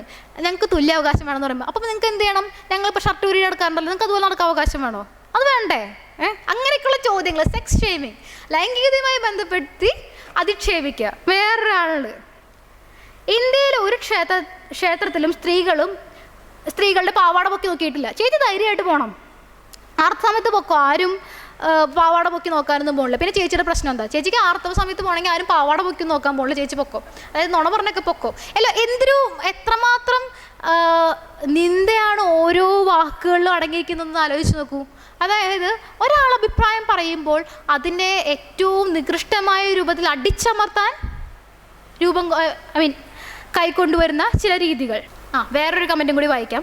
ഒരു കഥ ഓർമ്മ വരുന്നു. ഒരിടത്ത് ഒരു വേശ്യയുണ്ടായിരുന്നു. അവൾ ആണും പെണ്ണും കെട്ടവനെ കെട്ടി. ആ പള്ളിയിലും ഈ പള്ളിയിലും പോകാൻ പറ്റുന്നില്ല. അവസാനം ശബരിമലയെ പറ്റി കുറ്റം പറയുന്നു. അതായത് പലരും പറയുന്ന ഒരു കാര്യമാണ്, നിന്റെ ഭർത്താവിന് കഴിവില്ലാഞ്ഞിട്ടാ, നിന്റെ ഭർത്താവിന് കഴിവില്ലാഞ്ഞിട്ടാണ് നിന്നെ നിലക്ക് നിർത്താത്തത്, നിന്റെ ഭർത്താവിന് ശേഷിയില്ലാത്തതുകൊണ്ടാണ് നീ ഇതൊക്കെ ചെയ്യുന്നത്. നിനക്ക് അമ്പലത്തിലും പോകാൻ പറ്റില്ല, പള്ളിയിലും പോകാൻ പറ്റില്ല. അവരെ വ്യക്തിപരമായിട്ട് ഏറ്റവും താഴ്ന്ന നിലയിൽ അങ്ങ് അധിക്ഷേപിച്ച് അങ്ങ് ഇല്ലാതാക്കാൻ സ്വീകരിക്കുന്ന ചില നയങ്ങൾ. സ്ത്രീ വിരുദ്ധതയെ പറ്റി പറയുകയാണെങ്കിൽ, ആൺ എന്ന ലിംഗ പദവിക്കപ്പുറം വ്യക്തിപരമായി യാതൊന്നും തന്നെ അവകാശപ്പെടാനില്ലാത്ത ദുർബലരും പരാജിതരുമാണ് ഈ സ്ത്രീ വിരുദ്ധർ. ഈ ലിംഗപദവിക്ക് അപ്പുറത്തേക്ക് വേറൊന്നും അവകാശപ്പെടാനില്ലാത്ത പരാജിതരാണ് ഈ സ്ത്രീ വിരുദ്ധർ. ഈ ഒരു കോട്ട് എനിക്ക് മാതൃഭൂമി ആഴ്ച പതിപ്പിൽ നിന്ന് ഞാൻ എപ്പോഴോ വായിച്ചതാണ്, അത് എഴുതിയ ആളെ മറന്നുപോയി. അപ്പം ഈ സ്ത്രീ വിരുദ്ധരുടെ ശല്യം ഓൺലൈൻ നിറഞ്ഞു കിടക്കുന്നുണ്ട്. ഇപ്പോൾ ഞാൻ സ്ഥിരമായി സോഷ്യൽ മീഡിയയിൽ ഇടപെടുന്ന ഒരാളായതുകൊണ്ട് ആദ്യം വന്ന സമയത്തൊക്കെ ഒരുപാട് ഗ്രൂപ്പുകളിലൊക്കെ പോസ്റ്റ് ഇടായിരുന്നു. ഇപ്പോൾ 3 എൻ്റെ സ്വന്തം വാളിലും ICUലും പിന്നെ FT ഫ്രീ തിങ്കേഴ്സിൽ മാത്രം സംസാരിക്കാറുള്ളൂ. അല്ലാന്നുണ്ടെങ്കിൽ അവിടുത്തെ അഡ്മിൻസ് ഒന്നും യാതൊരു വിധത്തിലും ഉള്ള നിലപാടുകൾ എടുക്കില്ല. എന്ത് വേണമെങ്കിൽ പറഞ്ഞോട്ടെ. അപ്പം നമുക്ക് അവിടെ പോകാൻ തന്നെ പറഞ്ഞു നിൽക്കാൻ പറ്റും, പക്ഷെ ഒരുപാട് സമയം പോകും. കാരണം വ്യക്തിപരമായിട്ടുള്ള അധിക്ഷേപങ്ങൾക്കൊക്കെ മറുപടി കൊടുക്കാതെ ഒരുപാട് സമയം പോകും.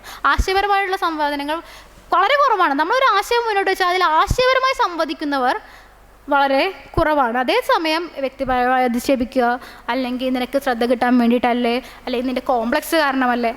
ഫെമിനിസം പറഞ്ഞുകൊണ്ടിരുന്നപ്പോൾ ഒരാൾ പറഞ്ഞതാണ്, ഈ ഫെമിനിസ്റ്റുകളുടെ കോംപ്ലക്സാണ് അവരിങ്ങനെ ഇത്രമാത്രം പുരുഷവിരോധികളാക്കുന്നത്.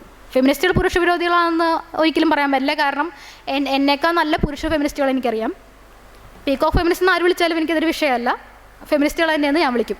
ഓക്കെ, അപ്പോൾ ഫെമിനിസ്റ്റിൻ്റെ അപകർഷത. അപ്പോൾ ഞാൻ ചോദിച്ചാൽ എന്താണ് ഫെമിനിസ്റ്റിൻ്റെ അപകർഷത? അതായത് ആണിനെല്ലാം അധികാരം കിട്ടുന്നു, ആണെല്ലാം ചെയ്യുന്നുള്ള അപകർഷത. പറഞ്ഞു ആ അപകർഷതയെ നിങ്ങൾ അപകർഷത എന്ന് വേണമെങ്കിൽ പേരിട്ട് വിളിച്ചു, പക്ഷെ അത് അവകാശബോധമാണ്. ശരിയാണ്, ആ അപകർഷത, ആ ഒരു അവകാശബോധത്തിൽ നിന്ന് തന്നെയാണ് ഓരോ ഫെമിനിസ്റ്റും ജനിക്കുന്നത്. പുരുഷനെ വർഗശത്രുവായി കാണുന്നവരല്ലേ ഫെമിനിസ്റ്റുകൾ? തീർച്ചയായും അല്ല. സമത്വത്തിനും അവകാശത്തിനും വേണ്ടി വാദിക്കുന്നവരാണ് ഫെമിനിസ്റ്റുകൾ. ആ നിലയ്ക്ക് സ്ത്രീയുടെ അവകാശം, സ്ത്രീക്ക് തുല്യമായ അവകാശം കിട്ടണമെന്ന് ഒരു പുരുഷനെ വാദിക്കുന്നത് സ്വാഭാവികമായൊരു കാര്യമല്ലേ? ഒരു മനുഷ്യസ്നേഹിയായിട്ടുള്ള ഒരാൾ അത് വാദിക്കാതിരിക്കില്ല. തീർച്ചയായും ഒരു ഹ്യൂമനിസ്റ്റ് ഒരു ഫെമിനിസ്റ്റ് തന്നെ ആയിരിക്കും. പുരുഷനെ വർഗശത്രുവായി കാണുന്നവർ അല്ല ഫെമിനിസ്റ്റുകൾ. അതേസമയം സ്ത്രീ പുരുഷ സമത്വം ആഗ്രഹിക്കുന്നവരാണ്. ഇനി വേറൊരു ചോദ്യമാണ്, എന്തിനാ ഫെമിനിസം എന്നൊക്കെ പറയുന്നത് വേറെ? ഇതിനെയൊക്കെ ഹ്യൂമനിസത്തിൻ്റെ ആലയിൽ കെട്ടിയാൽ പോരെ? എന്തിനാ ഫെമിനിസം വേറെ? അല്ലെങ്കിൽ എന്തിനാണ് ഇപ്പോൾ ഈ LGBTക്കൊക്കെ വേണ്ടി കൂടുതൽ വാദിക്കുന്നത്? അതും മനുഷ്യത്വത്തിൻ്റെ ഇതിൽ പറഞ്ഞാൽ പോരെ? എന്തിനാണ് ദളിതർക്ക് വേണ്ടി കൂടുതൽ വാദിക്കുന്നത്? അതൊക്കെ മനുഷ്യത്തിൻ്റെ ഇതിൽ പറഞ്ഞാൽ പോരെ? അത് നേരത്തെ പറഞ്ഞ അതേ കാര്യം തന്നെയാണ്. അണ്ടർ പ്രിവിലേജ്ഡ് ആയിട്ടുള്ള ആൾക്കാർക്ക് നമ്മൾ കൂടുതൽ സംസാരിക്കണം, അവരെ ഉയർത്തിക്കൊണ്ടുവരണം, കൂടുതൽ ശബ്ദം അവർക്ക് വേണ്ടി ഉയർത്തണം, കൂടുതൽ കാര്യങ്ങൾ നേടിക്കൊടുക്കണം. അതിനുശേഷം ഇത് ഒരിക്കലും ഈക്വാലിറ്റിയിലേക്ക് വരും. ഈ അടുത്ത 100 വർഷത്തിലെങ്കിലും എത്തുമെന്ന് എനിക്ക് യാതൊരു പ്രതീക്ഷയില്ല. എത്തുന്ന കാലത്ത് നമുക്ക് ഇതിനെല്ലാത്തിനെയും മനുഷ്യത്വത്തിൻ്റെ ആലയിൽ കെട്ടി നോക്കാം. അതുവരെ ഇത് ഫെമിനിസം ഹ്യൂമനിസത്തിൻ്റെ ഒരു ഭാഗമായിക്കോട്ടെ, പക്ഷേ ഫെമിനിസ്റ്റിനെ ഫെമിനിസം തന്നെ വിളിക്കണം. ഇനി വേറൊരു കാര്യം ചോദിക്കാൻ, നമ്മൾ മതത്തിനെ എതിർത്താൽ പോരെ, ആ കൂട്ടത്തിൽ സ്ത്രീകളുടെ പ്രശ്നവും പോകുമല്ലോ. ഈ മതം രൂപപ്പെടുത്തിയത് പുരുഷാധിപത്യ സമൂഹമാണ് എന്നുള്ളത് കൊണ്ടാണ് മതം സ്ത്രീവിരുദ്ധമായിരിക്കുന്നത്. അല്ലാതെ മതം സ്ത്രീവിരുദ്ധമായതുകൊണ്ട് സമൂഹം അങ്ങനെ മാറിയതല്ല. പരക്കാരെ സമൂഹം ഇങ്ങനെ ആയതുകൊണ്ട് മതം അങ്ങനെയായി മാറിയതാണ്. അപ്പോൾ സമൂഹത്തിനെ മാറ്റാനുള്ള ശ്രമങ്ങൾ ആണ് നമ്മൾ കൂടുതൽ കൈക്കൊള്ളേണ്ടത്. മതത്തിനെയും എതിർക്കണം, മതത്തിലുള്ള സ്ത്രീവിരുദ്ധതയും എതിർക്കണം. മതത്തിനെ മാത്രം എതിർത്താൽ പോരാ എന്ന് പറയുന്നു. ഫെമിനിസം, സ്ത്രീ സമത്വവാദം, അതിനപ്പുറത്തേക്കൊന്നുമില്ല. A range of political movements, ideologies and social movements that share a common goal to define, establish and achieve political, economical, personal and social rights for women that are equal to those of men. സ്ത്രീ സമത്വവാദം എന്ന് മാത്രം പറയാനുള്ളൂ. അതായത് നമ്മൾ സ്വീകരിക്കുന്ന ആശയങ്ങൾ, നമ്മൾ സ്വീകരിക്കുന്ന പ്രവർത്തനങ്ങൾ സ്ത്രീയെ പുരുഷന് തുല്യമാക്കാൻ, സ്ത്രീയെ പുരുഷന് തുല്യമായ അവകാശങ്ങൾ നേടിക്കൊടുക്കാൻ ഉപയോഗിക്കുന്ന ആ ഒരു സ്ത്രീ സമത്വവാദത്തിനെയാണ് ഫെമിനിസ്റ്റ് എന്ന് പറയുന്നത്. ഇനി ഫെമിനിസ്റ്റ് എന്ന് പറയുന്നത് സമൂഹത്തിൽ തൊട്ടുകൂടാത്തവരായിട്ട് കാണാം നമുക്ക്. അതായത് പഴയ സിനിമകളിലൊക്കെ നോക്കുകയാണെങ്കിൽ, പഴയ സിനിമകളിൽ നിന്നല്ല എപ്പോഴും നോക്കുകയാണെങ്കിൽ, ഫെമിനിസ്റ്റ് എന്ന് പറഞ്ഞ ഒരു കഥാപാത്രം ഉണ്ടാവും. ഒരു സ്ലീവ്ലെസ് ബ്ലൗസ് ഇട്ടിട്ടുണ്ടാവും, ഒരു കൊച്ചു പട്ടിയൊക്കെ ഉണ്ടാവും, ഒരു വലിയ കാറിലൊക്കെ ഒന്ന് ഇറങ്ങി ഒരു കൂളിംഗ് ഗ്ലാസും വെച്ചിട്ടുണ്ടാവും. പഴയ സുകുമാരി ചേച്ചി ചെയ്യുന്ന ചില ക്യാരക്ടേഴ്സാണ്. എന്നിട്ട് ഇവർ എന്തൊക്കെയോ മണ്ടത്തരങ്ങൾ പറയും. അത് സമൂഹത്തിന് ഫെമിനിസ്റ്റിനോടുള്ള ആ ഒരു വിരോധമാണ് സിനിമകളിലൂടെ പ്രതിഫലിച്ചത്. സിനിമ എപ്പോഴും പൊതുബോധനെ തൃപ്തിപ്പെടുത്താൻ വേണ്ടിയുള്ളതാണല്ലോ. അതായത് ഫെമിനിസ്റ്റുകൾ വളരെ കോമാളിവൽക്കരിച്ച് ഇതാണ് നമ്മളും കുറേ പേരൊക്കെ കണ്ടിട്ടുള്ളത്. അതുകൊണ്ട് തന്നെ ഈ ഫെമിനിസ്റ്റ് എന്ന് പറയുന്ന ആളെ, ഫെമിനിസ്റ്റ് എന്ന് പറഞ്ഞ ആൾക്കാരെ ഒരു വെറുപ്പ് സാധാരണ സ്ത്രീകൾക്ക് പോലും വെറുപ്പുണ്ട്. അത് ചില എന്താ പറയുക തെറ്റിദ്ധാരണകളുടെ പുറത്താണ്. ഇനിയിപ്പോൾ ഫെമിനിസം തന്നെ ഇപ്പം ഞാനിപ്പോൾ സംസാരിക്കുന്നത് പോലും ഒരു മധ്യവർഗത്തിനെ അധികരിച്ചാണ്. ഒരിക്കലും ഒരു മധ്യവർഗത്തിലൊരു സ്ത്രീയുടെ പ്രശ്നമല്ല ഒരു ദളിത് സ്ത്രീയെ, അല്ലെങ്കിൽ ഒരു ക്യൂർ ആയിട്ടുള്ള സ്ത്രീ. ക്യൂർ ഫെമിനിസവും ദളിത് ഫെമിനിസവും പറയാൻ തുടങ്ങുകയാണെങ്കിൽ ഒരുപാടുണ്ട്. അതായത് സമൂഹത്തിൽ താഴെ ശ്രേണികൾ അനുഭവിക്കുന്നതിൻ്റെ ദളിതർ അനുഭവിക്കുന്നതിൻ്റെ ഇരട്ടിയായിരിക്കും ദളിത് സ്ത്രീകൾ അനുഭവിക്കുന്നത്. അപ്പോൾ ഈ മധ്യവർഗത്തിന് വേണ്ടി മാത്രം സംസാരിക്കുന്ന അല്ലെങ്കിൽ ഉയർന്ന വർഗത്തിന് വേണ്ടി മാത്രം സംസാരിക്കുന്നവർ എന്നുള്ള ഒരു എന്താ പറയുക ഒരു വിചാരം സ്ത്രീകളെ പറ്റി, സ്ത്രീ ഫെമിനിസ്റ്റുകളെ പറ്റി ഉള്ളത് കൊണ്ടാണ് സമൂഹം അവരെ വെറുക്കുന്നതെന്ന് എനിക്ക് തോന്നുന്നു. അല്ലെങ്കിൽ ഒരുപാട് മണ്ടത്തരങ്ങൾ വിളിച്ചു പറയുന്ന ചില കഥാപാത്രങ്ങളെ കണ്ടത് കൊണ്ടുള്ള പ്രശ്നമോ എന്തോ. സ്ത്രീകൾക്ക് ആവശ്യമുള്ള അവകാശങ്ങളെല്ലാം ഉണ്ടല്ലോ, പിന്നെ എന്തിനാണ് ഫെമിനിസം? അതൊരു ചോദ്യമാണല്ലേ. എവിടെയുണ്ട്? പേപ്പറുകളിലുണ്ട്, അല്ലാതെ മറ്റെവിടെയുള്ളതായിട്ട് എനിക്ക് തോന്നുന്നില്ല. സ്ത്രീ പുരുഷ സമത്വം എന്ന് പറയുന്നത് സ്ത്രീക്ക് എല്ലാം കിട്ടണമെന്നുള്ള നിയമങ്ങൾ ഒരുപാട് നിർമ്മിച്ചു വെച്ചിട്ടുണ്ട്. എങ്കിൽ പോലും സ്ത്രീ പുരുഷ തുല്യ ജോലിക്കുള്ള തുല്യ വേതനം എന്നുള്ള നിലയിലേക്ക് പോലും നമ്മുടെ സമൂഹം എത്തിയിട്ടില്ല. അപ്പോൾ ഇതിനൊരു പരിഹാരം എന്ന രൂപത്തിൽ ഫെമിനിസ്റ്റിൻ്റെ പ്രചാരണം തന്നെയാണ് നമുക്ക് വേണ്ടത്. നാസ്തികത പ്രചരിപ്പിക്കുന്നത് പോലെ തന്നെ വളരെ വളരെ ഇമ്പോർട്ടൻ്റ് ആണ് ഫെമിനിസം പ്രചരിപ്പിക്കുന്നതും. ഈ സ്ത്രീ പുരുഷ സമത്വം വരാതെ ഈ സമൂഹം എനിക്ക് ആലോചിക്കാൻ പോലും പറ്റുന്നില്ല. ഒരു ലെസ്ബിയൻ ആയിട്ടുള്ള അല്ലെങ്കിൽ ഒരു ഗേ ആയിട്ടുള്ള ഒരു ട്രാൻസ്ജെൻഡർ ആയിട്ടുള്ള ഒരു ഇൻ്റർസെക്സ് ആയിട്ടുള്ള ആളുകളോട് എത്രമാത്രം വിവേചനം കാണിക്കുന്നുണ്ടാവുന്നത്. അതായത് ജനസംഖ്യയുടെ പകുതിയോളം വരുന്ന സ്ത്രീകളോട് ഈ കാണിക്കുന്ന വിവേചനത്തിൻ്റെ എത്രയോ ഇരട്ടികളായിരിക്കും അവരനുഭവിക്കുന്നത്. അപ്പോൾ ഭൂരിപക്ഷം വരുന്ന ദൈവവിശ്വാസികളിൽ നിന്നും പുറത്തു വന്ന യുക്തിവാദി, അശാസ്ത്രീയതയെ ചോദ്യം ചെയ്യുന്ന യുക്തിവാദി, ദൈവവിശ്വാസത്തെ ചോദ്യം ചെയ്യുന്ന യുക്തിവാദി സാമൂഹിക അസമത്വങ്ങളുടെയും ശത്രുവായിരിക്കണം. സ്ത്രീക്കെതിരെ നീതിശാസ്ത്രം നിർമ്മിച്ച പ്രാകൃത തത്വങ്ങളോട് കലഹിക്കുന്നവനും യുദ്ധം പ്രഖ്യാപിച്ചവനും ആയിരിക്കണം ഓരോ യുക്തിവാദിയും. ഇതൊന്നും യുക്തിവാദിക്ക് കഴിഞ്ഞില്ലെങ്കിൽ മറ്റാർക്ക് കഴിയും?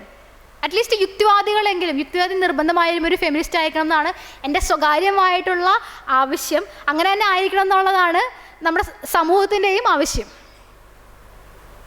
അപ്പോൾ ഒരു ടോക്ക് ഉണ്ടായിരുന്നു, സ്ത്രീകളും സ്വതന്ത്രചിന്തയും എന്നുള്ളതിനെ പറ്റി വിശ്വനാഥൻ ഡോക്ടർ ഒരിക്കൽ നടത്തിയൊരു ടോക്കുണ്ട്. അദ്ദേഹത്തിൻ്റെ അതേ വാക്കുകൾ ഞാൻ എൻ്റെ സ്ലൈഡിൽ ഉപയോഗിച്ചിരിക്കുകയാണ്.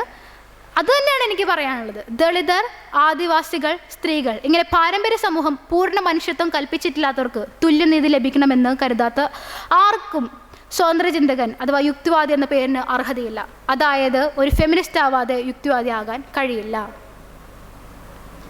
ഇത്രയും പറഞ്ഞുകൊണ്ട് ഞാൻ എൻ്റെ ഈ പ്രഭാഷണം അവസാനിപ്പിക്കുകയാണ്. ഇതൊരിക്കലും ഒരു വ്യക്തിയിലേക്ക് വിരൽ ചൂണ്ടുന്നതൊന്നുമല്ല. ഒരു സാഹചര്യത്തിനെ ചൂഷണം ചെയ്തുകൊണ്ട് കുറച്ച് ഫെമിനിസം സംസാരിക്കുകയാണ് ഞാൻ ചെയ്തത്. വെളിച്ചപ്പാടിൻ്റെ ഭാര്യ അവതരിപ്പിക്കപ്പെട്ടത് 3 വർഷം മുമ്പ് കോഴിക്കോട് അവതരിപ്പിക്കപ്പെട്ടപ്പോഴും ഒരുപാട് പേര് ഇതിനെ പറ്റി സംസാരിച്ചു. ഒരുപാട് പേരുടെ വ്യൂ പോയിൻറ്റ്സിൽ മാറ്റം വന്നു.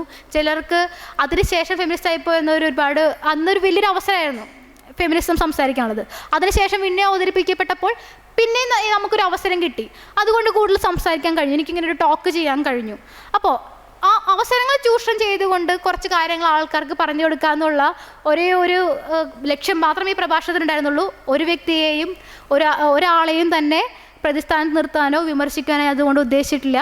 കുറച്ച് പേർക്ക് നന്ദി രേഖപ്പെടുത്താനുണ്ട്. ആദ്യമായി തന്നെ ഫ്രീ തിങ്കേഴ്സ് ഫോറത്തിനോട്. കാരണം ഞാൻ ആദ്യമായിട്ടാണ് ഒരു ടോക്ക് ചെയ്യാനൊരു വേദി കിട്ടുന്നത്. അപ്പോൾ അതും എനിക്ക് ഏറ്റവും പ്രിയപ്പെട്ട, ഞാൻ ഏറ്റവും കൂടുതൽ കോൺസെൻട്രേറ്റ് ചെയ്യുന്ന ഫെമിനിസം എന്ന വിഷയത്തിനെ പറ്റി തന്നെ കിട്ടിയതിൽ ഫ്രീ തിങ്കേഴ്സ് ഫോറത്തിന് നന്ദി രേഖപ്പെടുത്തുന്നു. പിന്നെ ചില സുഹൃത്തുക്കൾ, Anupama Anamangad, doctor Viswanathan, doctor Geetha, Tariq C, doctor Beena, Manu Varghese, Vaikhari, Amritha Kalathil, doctor Arjun, Jithin Mohandas. കൂടാതെ സ്വതന്ത്രചിന്തയുടെ ലോകത്തേക്ക് ഒരു ഗ്രൂപ്പ് ക്രിയേറ്റ് ചെയ്തുകൊണ്ട് എന്നെ കൊണ്ടുവന്ന ഫ്രീ തിങ്കേഴ്സ് എന്ന് പറഞ്ഞ ആ ഗ്രൂപ്പ് ഉണ്ടാക്കിയ നാസർ കുന്നുംപുറത്തിനും നന്ദി രേഖപ്പെടുത്തുന്നു. Thank you.